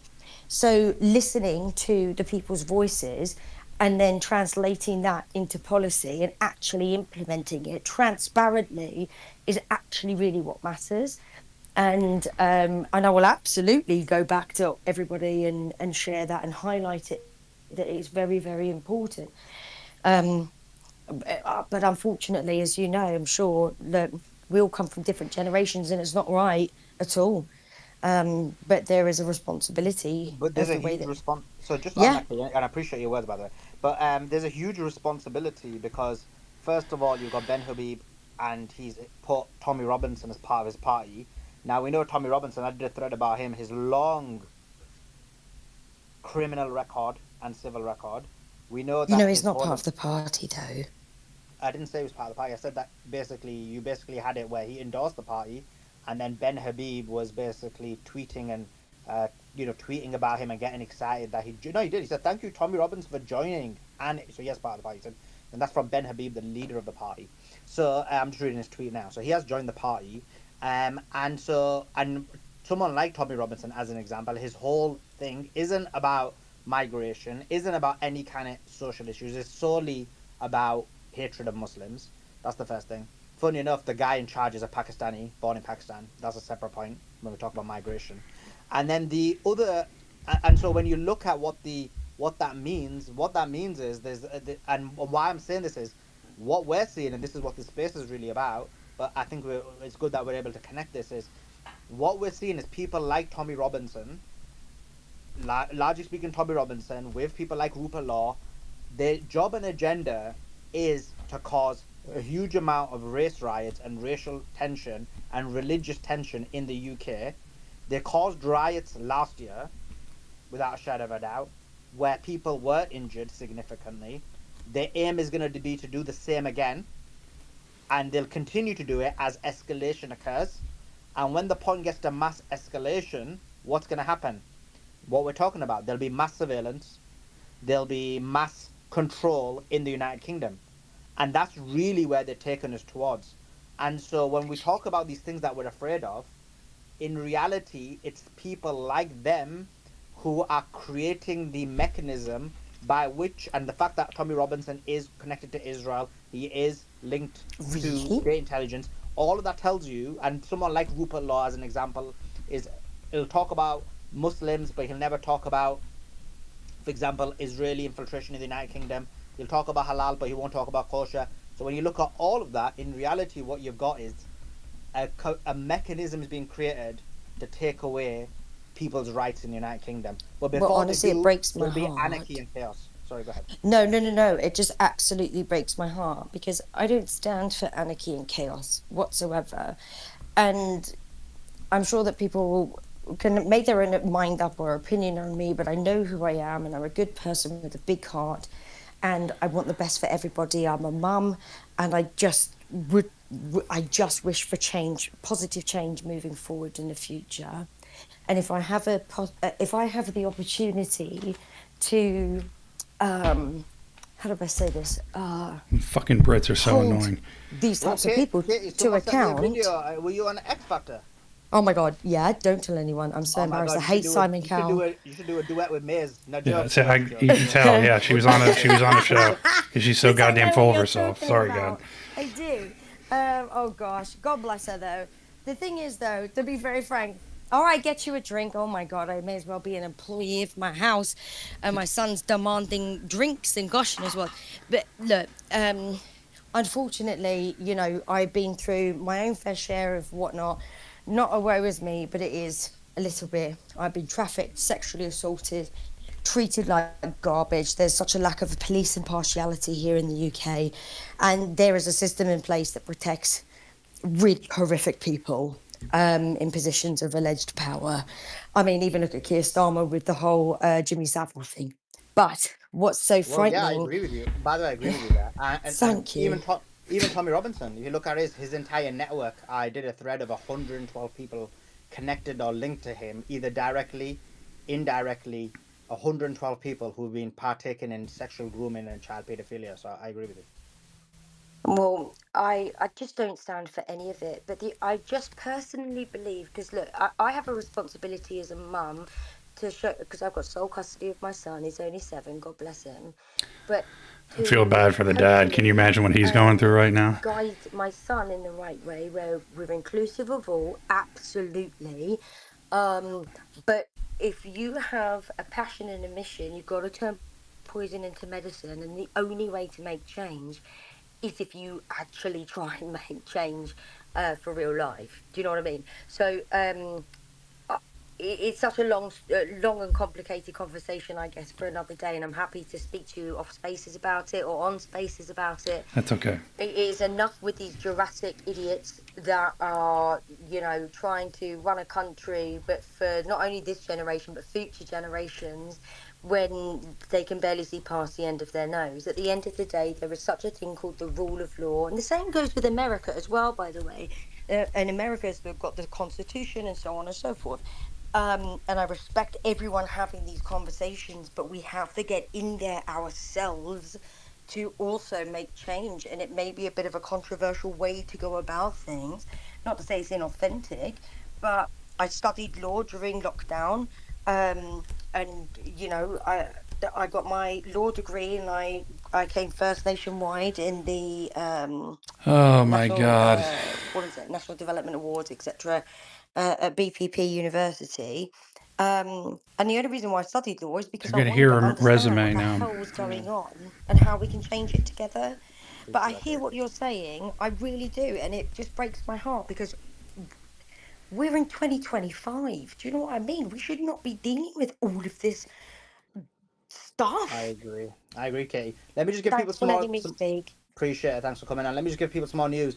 Another piece of news today, which I didn't mention because we were so focused on Project Gideon and Palantir, was there's a leaked document, and it shows the ex-UK Prime Minister Tony Blair's institute is part of. I mean, this has been mentioned previously, but the document's been re-leaked, or there's more details in the document. Is probably the more accurate way of saying it.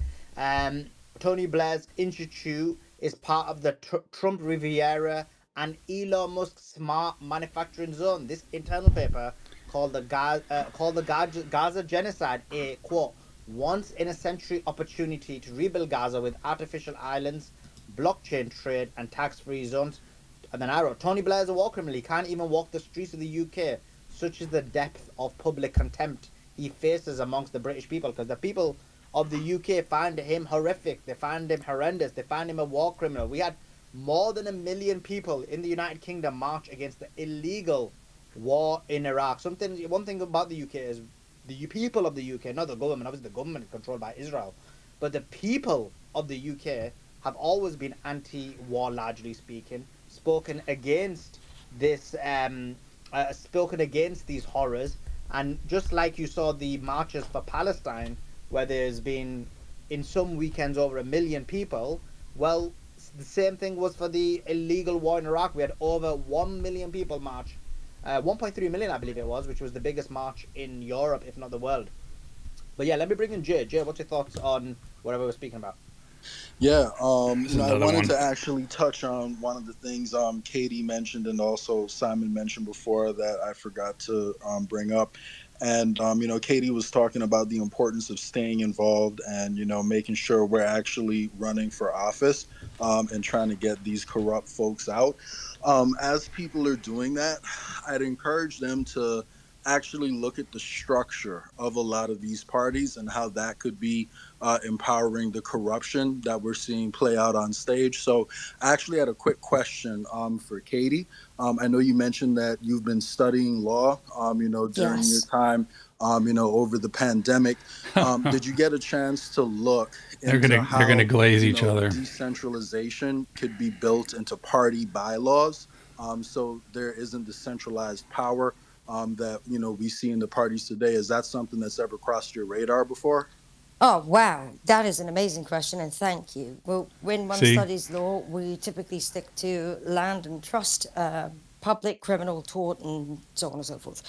I have, however, had many meetings, not only with people, former government officials in the Secretary of State for the DCMS, which is Digital Culture, Media and Sport, on this specific topic, as well as those at prestigious law firms as Mishcon de Rea, which is international, about the centralization of things and so on and so forth, or decentralization of things. That's an Sorry, Israeli law firm, right? I uh-oh, don't know I uh-oh, think it is. if Yeah, they're on. they uh-oh. But basically, if they're the right people, I'm sure they basically gonna press anyone who disagrees with Israel or Zionism. But do continue. that's why I don't work with them. So, like, uh, look, at the end of the day, all I can but do is ask the relevant questions and the questions that are on the tip of all of our tongues. I remember very vividly the founder of MDRX, which is Miss Gondorea Tech, speaking with me about the decentralization of things and so on and so forth, but it's not financially regulated here in the UK, so it's difficult to push forward with basically. I don't want to say the wrong She finds thing the time because because I I just guarantee remember her him saying ex-husband's those rich, specific words and because he's paying what for all I of wish it. for is the protection of everybody. That's That's all. why. Everybody, period.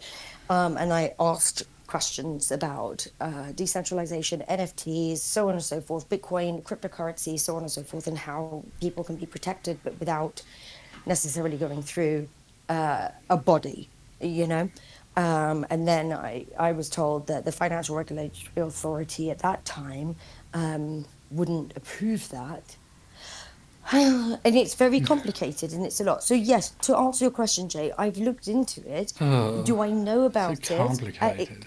It's not my, I wish it was, but it's not something that I would feel confident to speak on enough because I don't have all of the relevant information to share. But Yeah. I wish I did, and it is important. Yeah, no worries. And the reason I brought it up is because I do think the technology and the structure out there exists to kind of decentralize the structure of these parties. And what most people don't know is say for example over here in America, I think it's pretty much the same thing actually for the Labor and Conservative parties in the UK. But over Exactly. here in America, you have state boards Most and then Brits you are. have They're in love with national their own Yes. boards voice. for each political party, and they control who has access to the donor list, whether or not party Oh, resources are Jay, you're gonna utilized love to. me. Carry on, but you're gonna love me. Keep Yeah, going, guys. because you're gonna love me. Yeah, they're No, gonna take very, over very the quick. space now. Yeah, Very let me quick. bring the. Promise.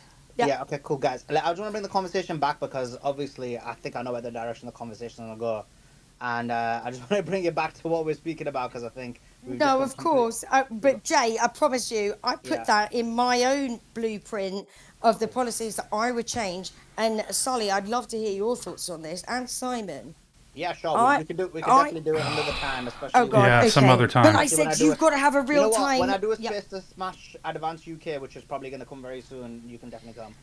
Well, And Tommy you Robinson. can join it. And You no, missed. You Tommy like Robinson. for example, you missed the yesterday space we were talking about it. So definitely, we can talk about those things because I think it'll be relevant in those spaces. We do have Do you think that Labour has invested into Gideon? Are you kidding? Of course, Labour is a Zionist.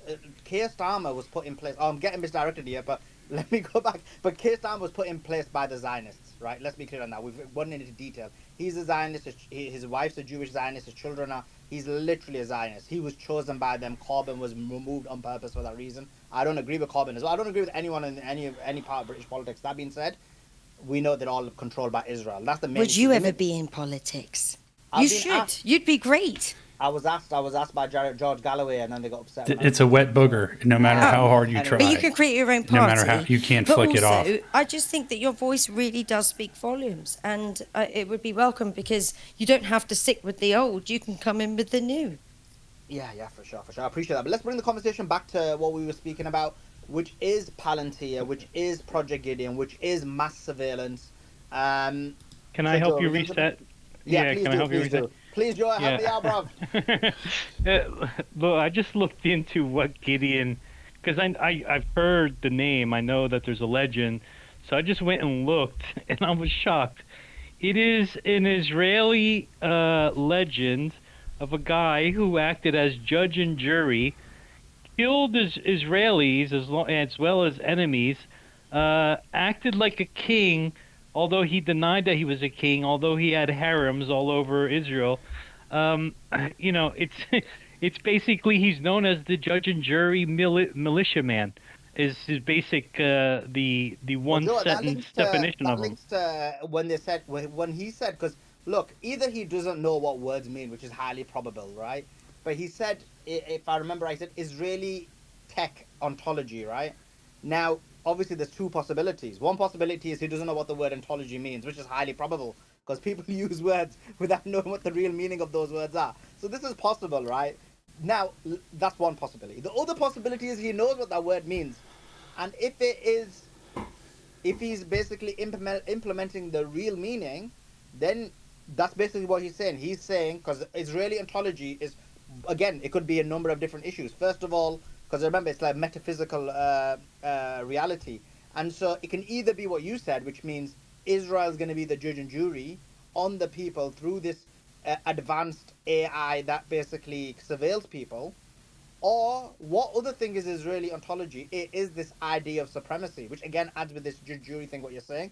Because we know what is Zionism. Zionism is supremacy, is Jewish supremacy. It's that basically one man is more valuable than another man. And so this is a mass surveillance of the lower man, the Gentile, the Goyim, whoever isn't the powers. The Goyim.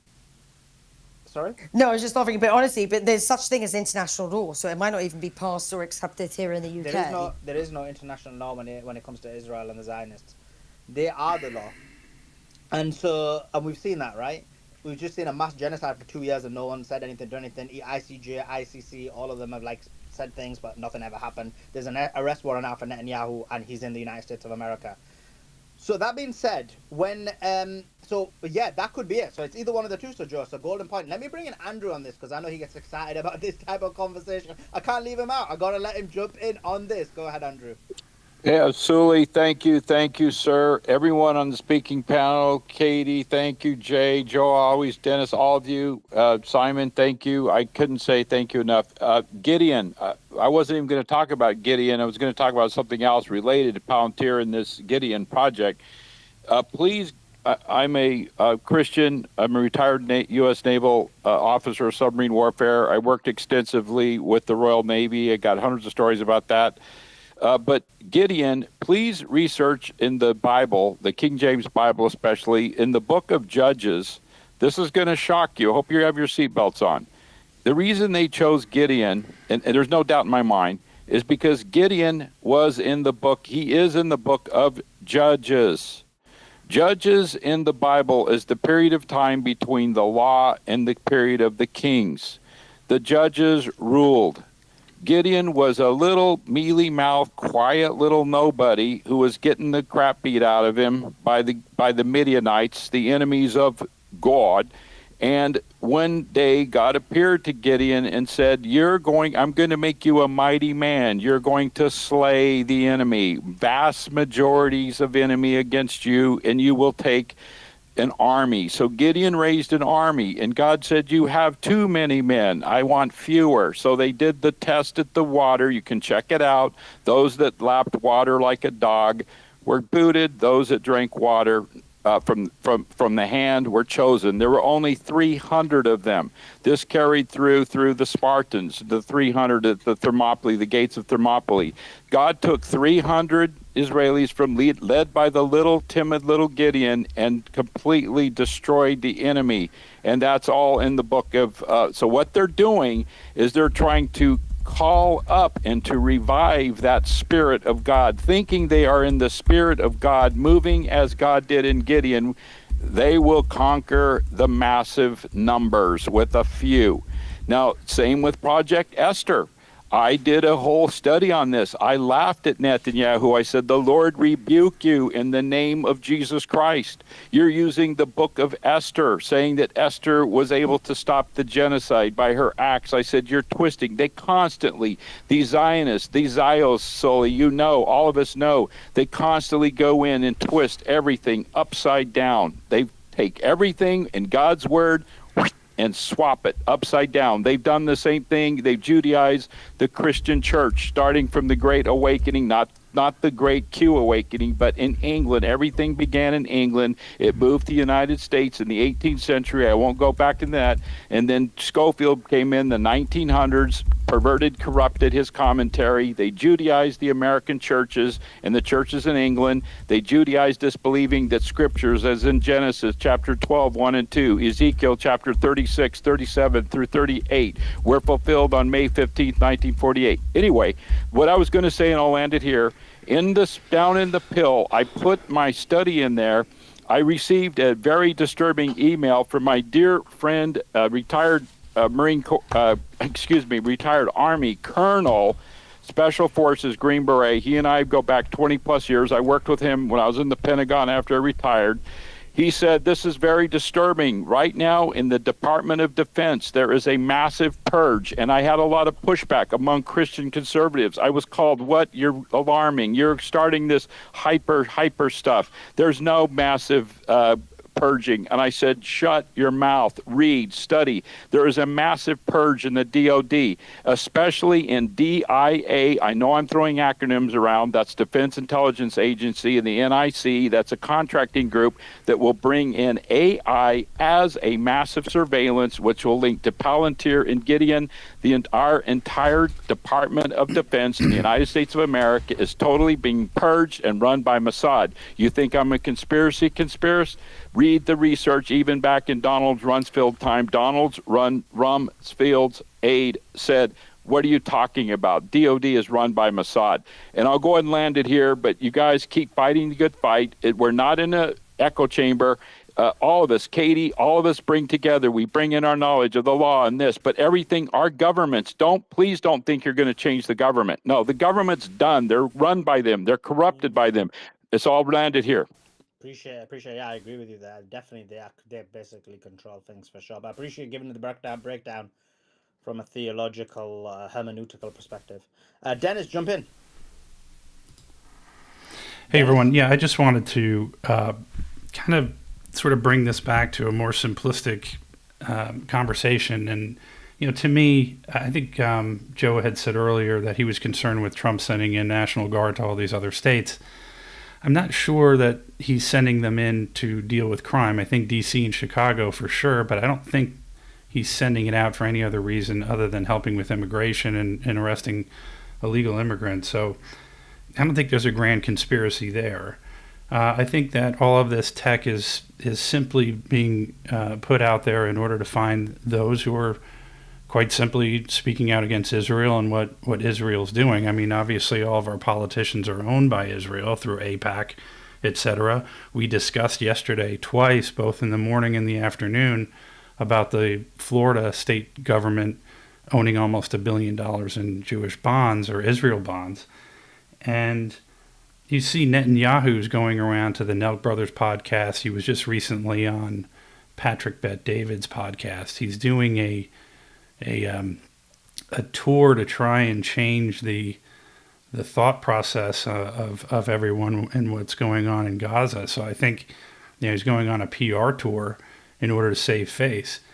And we also discussed the school shooter yesterday where, Becca, I think, kind of changed my mind on the whole thing. I thought that, maybe there was some intelligence involved in grooming him to do what he did. But I think, I think it really comes down to the fact that there are nihilists that that groom each other, that want attention, and that's how they do it. So, and then the financial issues, I think Jay had brought up. I don't think that's a grand conspiracy either. I think that I think it's gross incompetence. I think Jared Bernstein, who is Biden's economic advisor, couldn't answer a simple question. If we're going to print money, why do we pay taxes? He couldn't answer that question. Stephanie Kelton, she was kind of one of the opponents or proponents of modern monetary theory on continuously printing money. I think they actually believed that the more money that you printed, you can get yourself out of all of the trouble. And I think that's a complete lie. And I think that's why we're in the situation that we're in. I don't think anyone's going out of their way to try and put people in a difficult financial position in order to take everything over. I think it's just simply that if people talk about Israel, Israel's trying to shut those people up. And I think it's really that simple.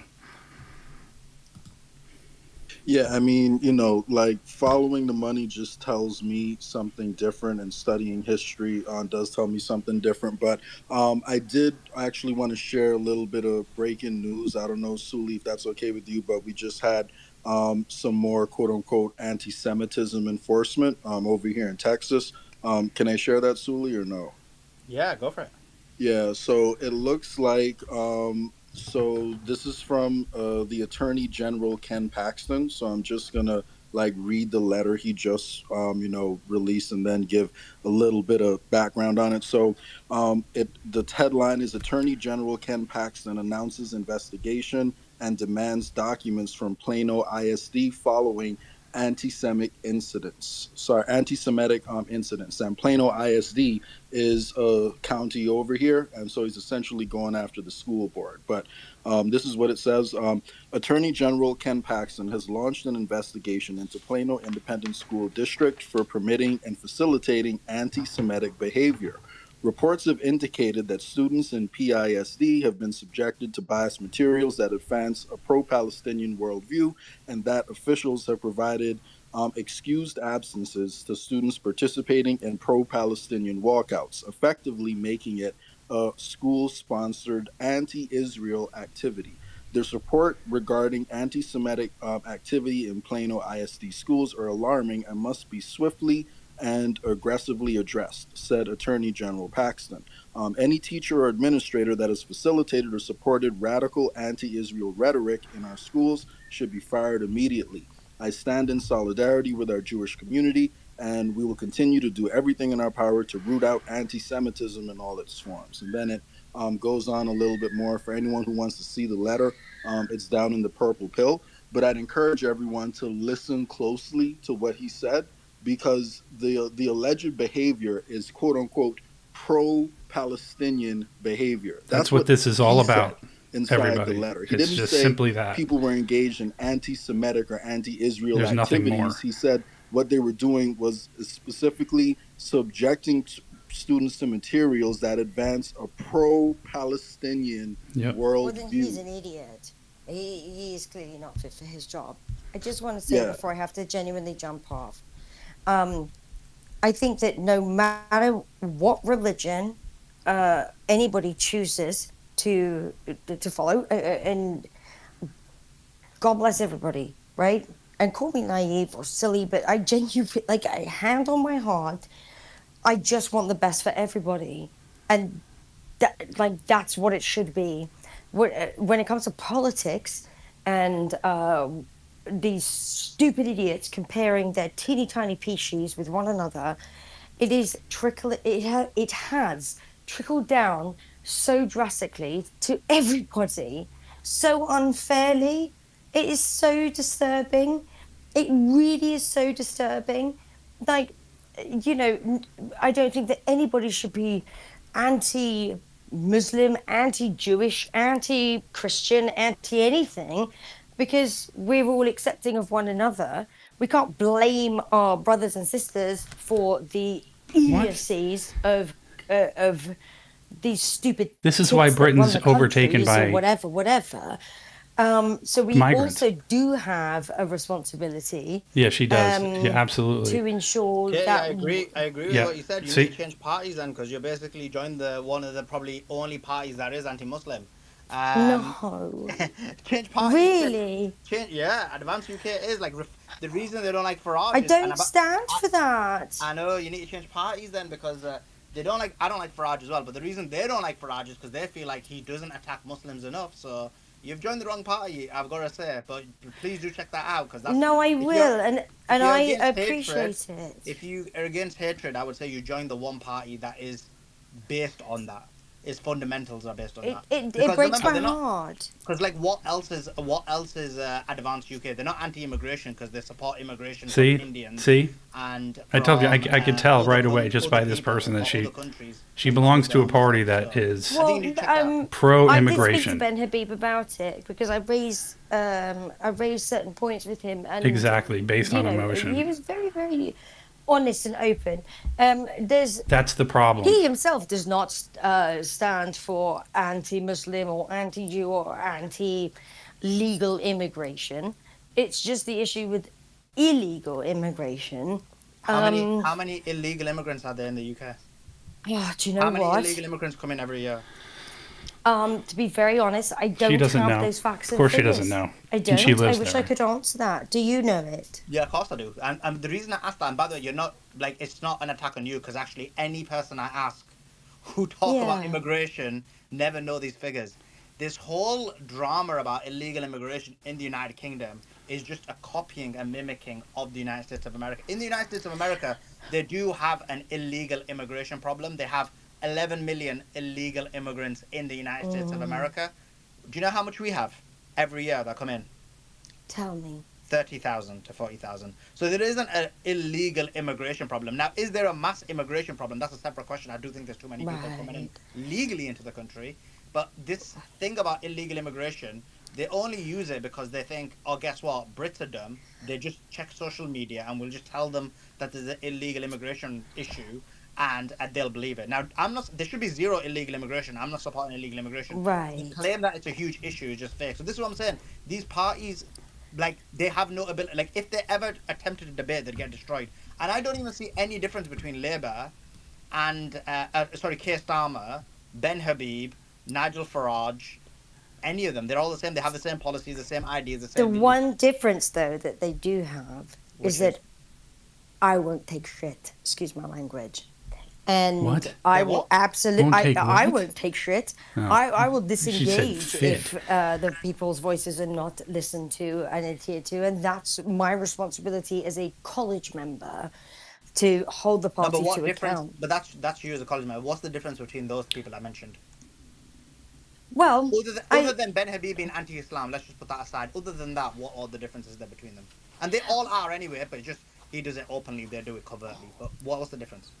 Well, that makes me very sad because the conversations I've had with Ben, he is not anti-Islam at all, but I understand why it may be misconstrued.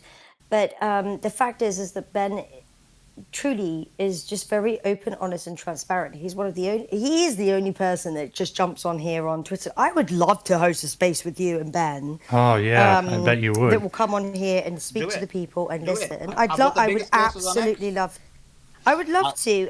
I really would, because I really respect Ben for just bringing the receipts. He, like I said, go and look at him on Company's House. I wouldn't affiliate myself from a fundamental standpoint with somebody that doesn't. She has 166,000 followers too. This what is what he drives says. me fucking crazy. Excuse my says what he language. does, and just go look at his look at Advanced UK on Company's She's a House. college member of I would Advance love to UK, which host is this space. a political party. Two Pakistani Yeah. guys getting at it. I love that though. I do. No, but for real life. This is, mean, I want to that hang is myself what now. I want to jump out government of like a should 10-story be window. about. It is listening to the voices of the people and government implementing what we, the people, need, and so on and so forth. Okay, that's your job. That's your job, Katie. This That is is your my mission. Get job. it done. Challenge accepted. We'll do Sorted. it. And guys, on that note, Yeah. appreciate you coming on, Katie. Appreciate each and every single person who contributes. Sam, was there any last statement you want to make? No, I think attending these spaces really Yeah, gets you I ahead of think the that's curve. right. A lot of these people I do. think They have everyone agendas, was but prepared she's for that. clearly a fucking moron. Everyone kind of knew it was coming, but when it actually comes, it's still shocking, even if you know it's coming, because we're going down a very dark path, people, and the West is really not in good shape. We'll be covering the financial stuff more next week, and we'll be doing the politics stuff. But everybody needs to prepare for this. There's no good way of saying it. There is rough times ahead. But don't You blame can't your neighbor. sugarcoat it. Well, Don't blame your neighbor. definitely No. don't blame your neighbor because Support your you're going to need neighbor. it. Yeah. Amen. They're not See- responsible for this see you, this Kevin. atrocity that's going on. So, and that goes whether you're a Muslim, whether you're Jewish, whether you're Christian, or however anybody wishes to, share their religious beliefs. Don't blame your neighbor. Just even look if at the they're people an at the illegal top. immigrant or trying to And replace just your remember, race. if you accepted, and I know I'm not talking to many people on this space, but if you accepted the treatment of the Palestinians, it's coming to you. And so please remember that. If you thought that silence was an option, if you thought that engaging in a cover-up operation, then you're complicit, and that's coming back because the same technology that they're using on them, the same criminals that are engaging in these crimes against humanity, what makes you think that they wouldn't do it on you the second you weren't useful for them? And so if you were standing up for Israel, if you were standing up for Zionism, if you were a useful idiot for power, then guess what? That power is going to be utilized on you. Yep. Yeah, appreciate that, Simon, and I agree with you. And this is why we did the space. We normally do a new space, as you know, but we thought this is important and too important to speak about, and that's why we did it. That being said, we'll be back tomorrow for our usual politics space, as we normally do. We'll be back tomorrow. We'll start sometime between 5 p.m. and 7 p.m. Eastern. That's tomorrow, and obviously me and Simon will be back as well on top of that for our finance space, which is going to be 9 a.m. on Monday. But tomorrow, 5 p.m. to 7 p.m. Eastern, have your notifications on. I think a lot of people didn't get the notifications. I got the messages. So that being said, get your notifications on. Be ready. We'll be back tomorrow sometime between 5 and 7 p.m. Eastern. That being said, appreciate you guys joining in. Appreciate you guys listening. And for sure, we will see you next time. Well, that was interesting. That one unfortunately didn't go as well as I would like it to have gone. I'll stick around for a few more minutes. There were a couple of things that I wanted to go over.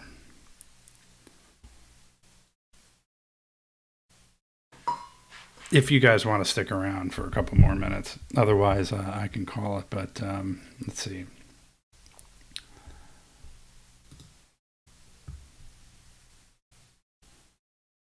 This was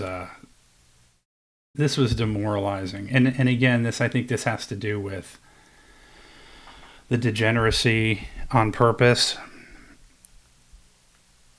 And thanks, people. Hope you, if you want to stick around. If not, I'll see you. We'll be back on tomorrow. Tomorrow morning, there's no political space or finance space. It's Monday through Thursday at 9 a.m. Eastern. But tomorrow night around 5 o'clock, sometimes it's late. Tonight he got started late. We'll start. We'll do the politics space tomorrow. Oh, all right. I wanted to show this one thing. This was from Steven Crowder. This goes to show you what we were talking about, or what I was trying to talk about, when it came to modern monetary theory. And what you have is extremely incompetent politicians. Now, this is the mayor of Minneapolis, who is Jewish, who is kneeled in front of George Floyd's coffin, basically acting. And this is what he had to say about long guns and these what they call assault weapons, which are long guns. They're the best way to describe them are AR-15 style type weapons. This is what he had to say about this, and I had to play this before the end of the night. Reality is that we have more guns in America than we have people.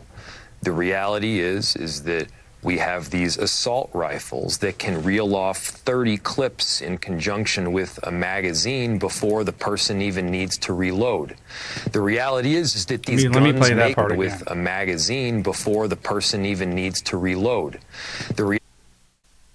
Now, you don't have to own a gun to realize how ridiculous and nonsensical that comment was. 30 clips in conjunction with a magazine. 30 clips in conjunction with a magazine.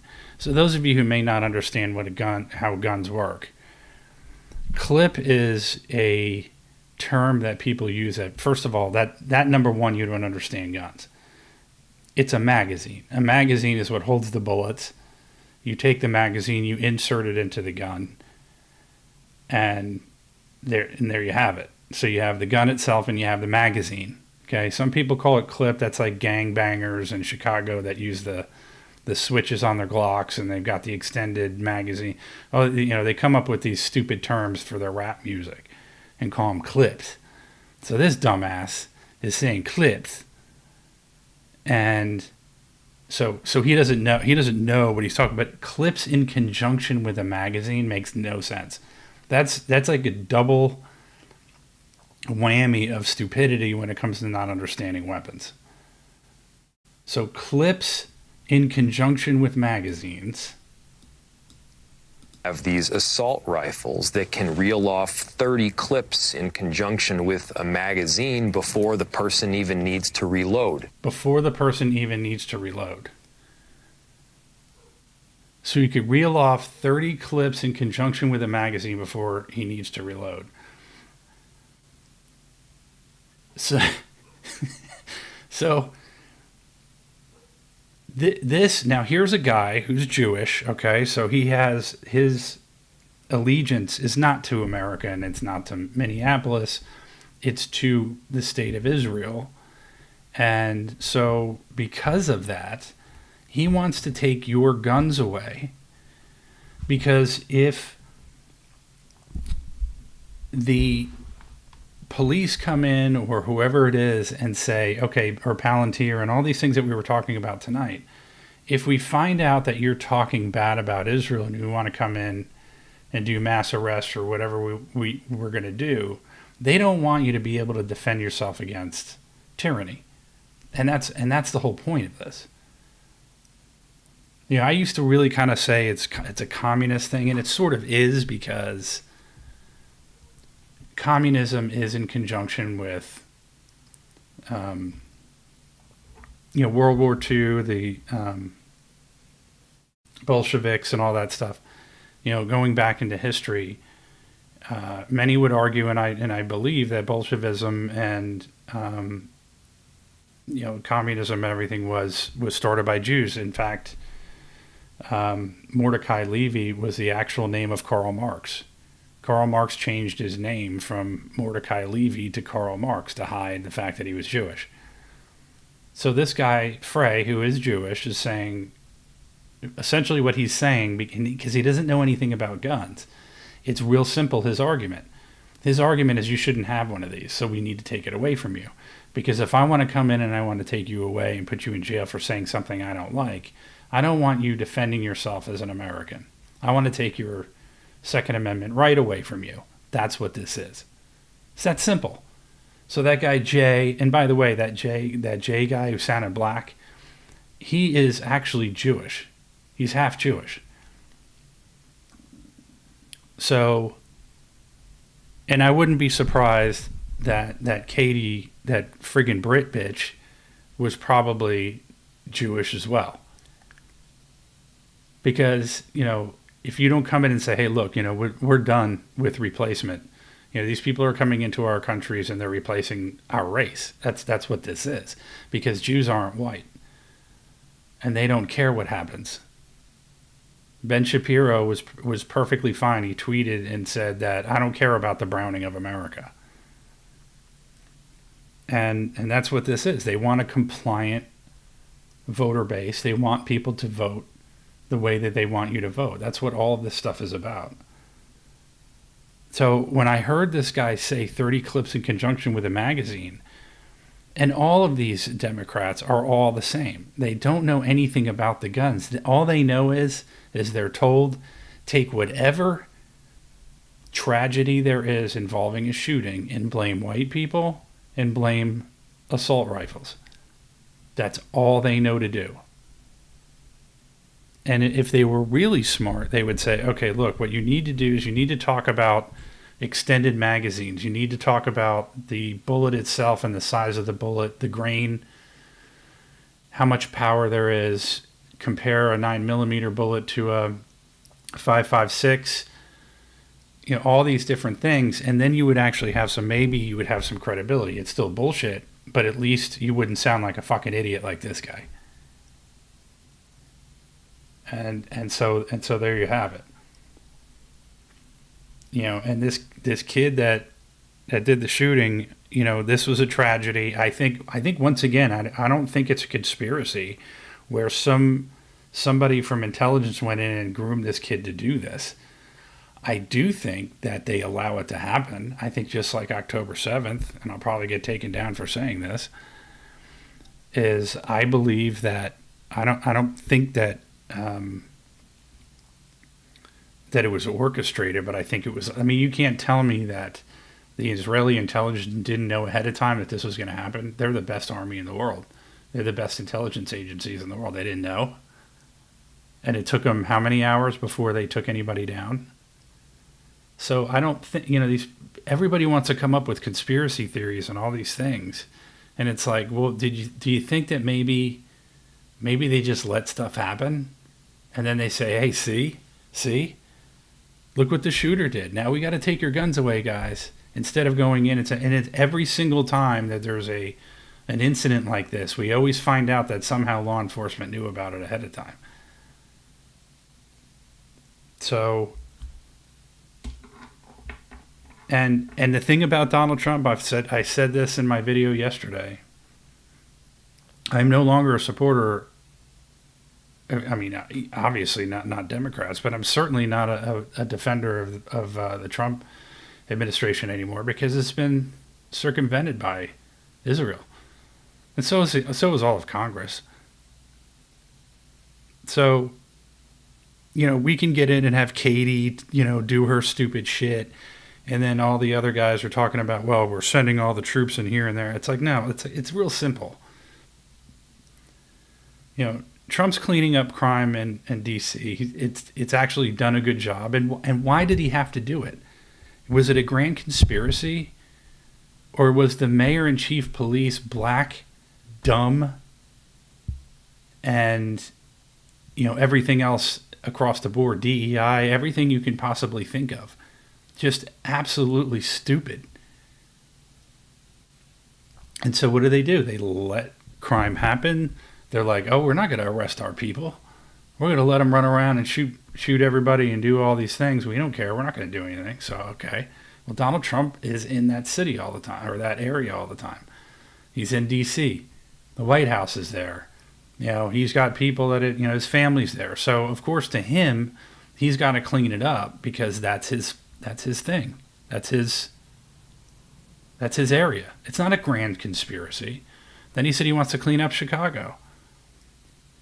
Now, at the same time, the residents are saying, we need help over here. Well, why did you vote for Brandon, the communist socialist? 88% of blacks in Chicago voted for him. And they will tell you that they're always going to vote for the black guy. And then they scream and yell because the crime is so bad. Is it a grand conspiracy? No. And sorry my lighting's so bad, by the way. I know you want to see my pretty face, but my light's broke. So, some of the, I love these spaces. I think they're great. There's a lot of stuff to talk about. And yeah, people, it's a uniparty. You're absolutely, and that's the other thing. There's no grand conspiracy. They're all owned. They're all owned. You want to talk about who is they? Who is the, when Alex Jones talks about the globalists? Who are the globalists? We know who the globalists are now. And God forbid you talk about it, you get in trouble. And that's what they want to do with all this mass surveillance, is they want to find out who's talking about it. Why do you think they're doing what they've done in the Ivy League schools? That's the other thing, is Donald Trump talked about, we're not going to let 600,000 Chinese in here, after he said they were going to let 600,000 Chinese students into our universities. And Howard Lutnick was the guy who came up with the idea. Where's he from? Who's his allegiance to? Very clear, Israel. Because what does he care? Does a guy like that care about you or me or any other Americans? No, because his allegiance isn't to the United States. His allegiance is to another country.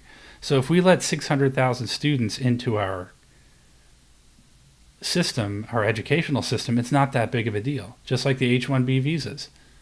Look at all of these Indians that are, it's not just the one who did a U-turn on a major highway.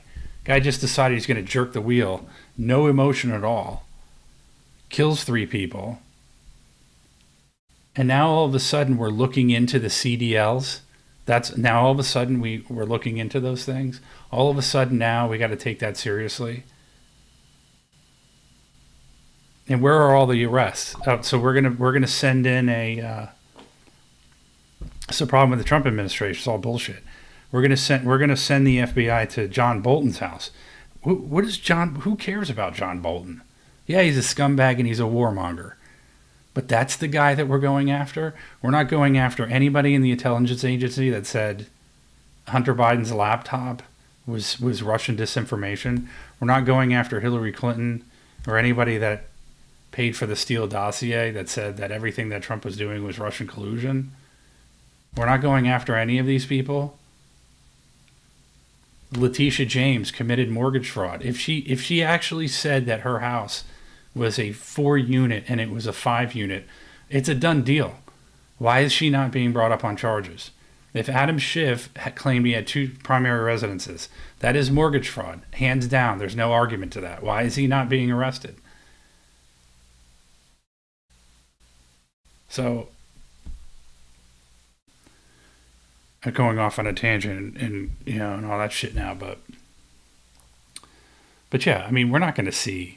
This is why I'm just saying, and not for nothing, the Trump, the midterm elections, the Republicans are losing. I guarantee you. They're not going to win, because people like me and many others who made absolutely sure they voted for Trump are not getting anything. And when my own fraternity brother, who is in the House of Representatives, said, "Here's your weekly reminder how the big beautiful bill saved middle class taxpayers your hard-earned money."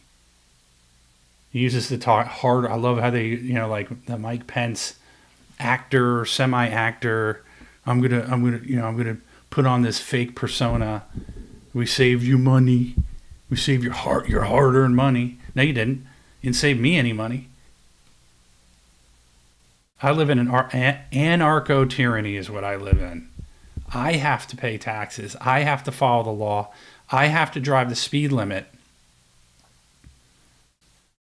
But then a bunch of friggin' gangbangers can run around Chicago with Glock switches and extended magazines and shoot people. And then we talk about, and then Trey Gowdy talks about the white guy who has the gun. It's the white guy who's the problem.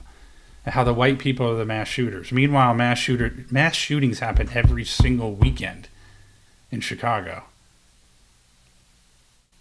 every single weekend. And that's never talked about. But Trey Gowdy, who used to be a senator, who left to go work for Fox News, probably because it paid better, says that it's a white people problem. So anyway.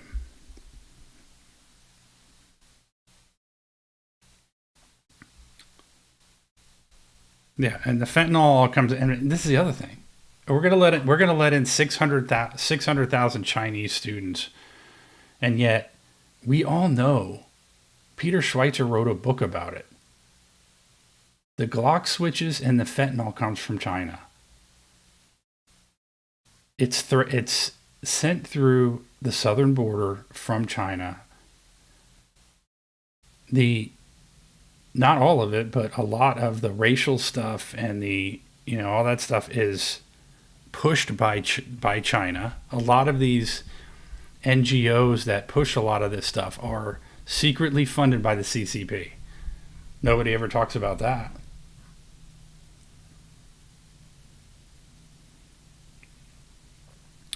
And then you have all these.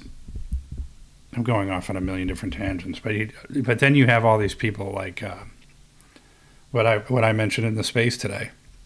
Netanyahu goes on Patrick Bet David's show, and Patrick Bet David is, instead of asking really hard questions, he glazes Netanyahu, just like when he was on the Nelk Brothers podcast. Like, one of them's Jewish, so it's kind of understandable. But Patrick Bet David won't have Nick Fuentes on his show because he said the N-word, according to him. Quote unquote, he said the N-word. So he can't have Fuentes on, but he can have Netanyahu on, who everybody on the entire planet knows, except for those taking money from AIPAC, that he's wanted by the International Criminal Court. The ICC has an arrest warrant on him. And so Patrick Bet David, not many people know this, but he ran a pyramid scheme. An admitted pyramid scheme, which is the way that what people say, well, you can't say pyramid scheme. The multi-level marketing company through insurance. And I'm going to be doing a video on that because CoffeeZilla, who points out all the corruption and all these guys who do all this fake shit and take advantage of people. Patrick Bet David made millions of dollars in the insurance industry by running an MLM. And how do most MLMs work out? The very, very few people in the very beginning at the very top make money, and everybody down below gets nothing. And so it's about an hour and a half long video that a lot of people don't know. And so Patrick Bet David has this reputation online that he's this great guy. He's a greaseball, in my opinion, of course. That's my opinion. Don't want to get in trouble. So anyway, all right, I'm going to wrap it up, everybody. Thank you for... Oh, and the other thing, too, is People United, you just reminded me of something. Yeah, I mean, if I went to China with drugs, what would happen? They'd probably shoot me. And then, what was I going to say? Shit, I forgot. I lost my train of thought. But yeah, you can't... Yeah, they have no problem sending drugs into the United States. But yeah, you can't. Yeah, but yeah, if you get caught there doing anything, you're in serious trouble. And with China, yeah, I think it's definitely a safer place than it is here. I don't like the fact that if you criticize the CCP, but I can't really say for sure what goes on there, because if you're not there and you don't experience it, you can't really give it I can't really give it an opinion, because that's not fair. Not being there. Yeah, we sent our garbage there. All right. Well, I forgot what I was going to say about China, but thank you, people. Thank you, Kazan, Bethany, producer Bethany. Thank you. We had a better turnout, I think, tonight. So we'll just have to keep doing this. And yeah, if any of you can join tomorrow night, it's going to be around the same time, but there's no space in the morning regarding finance. So thanks again, everybody, for being here, and we'll see you tomorrow.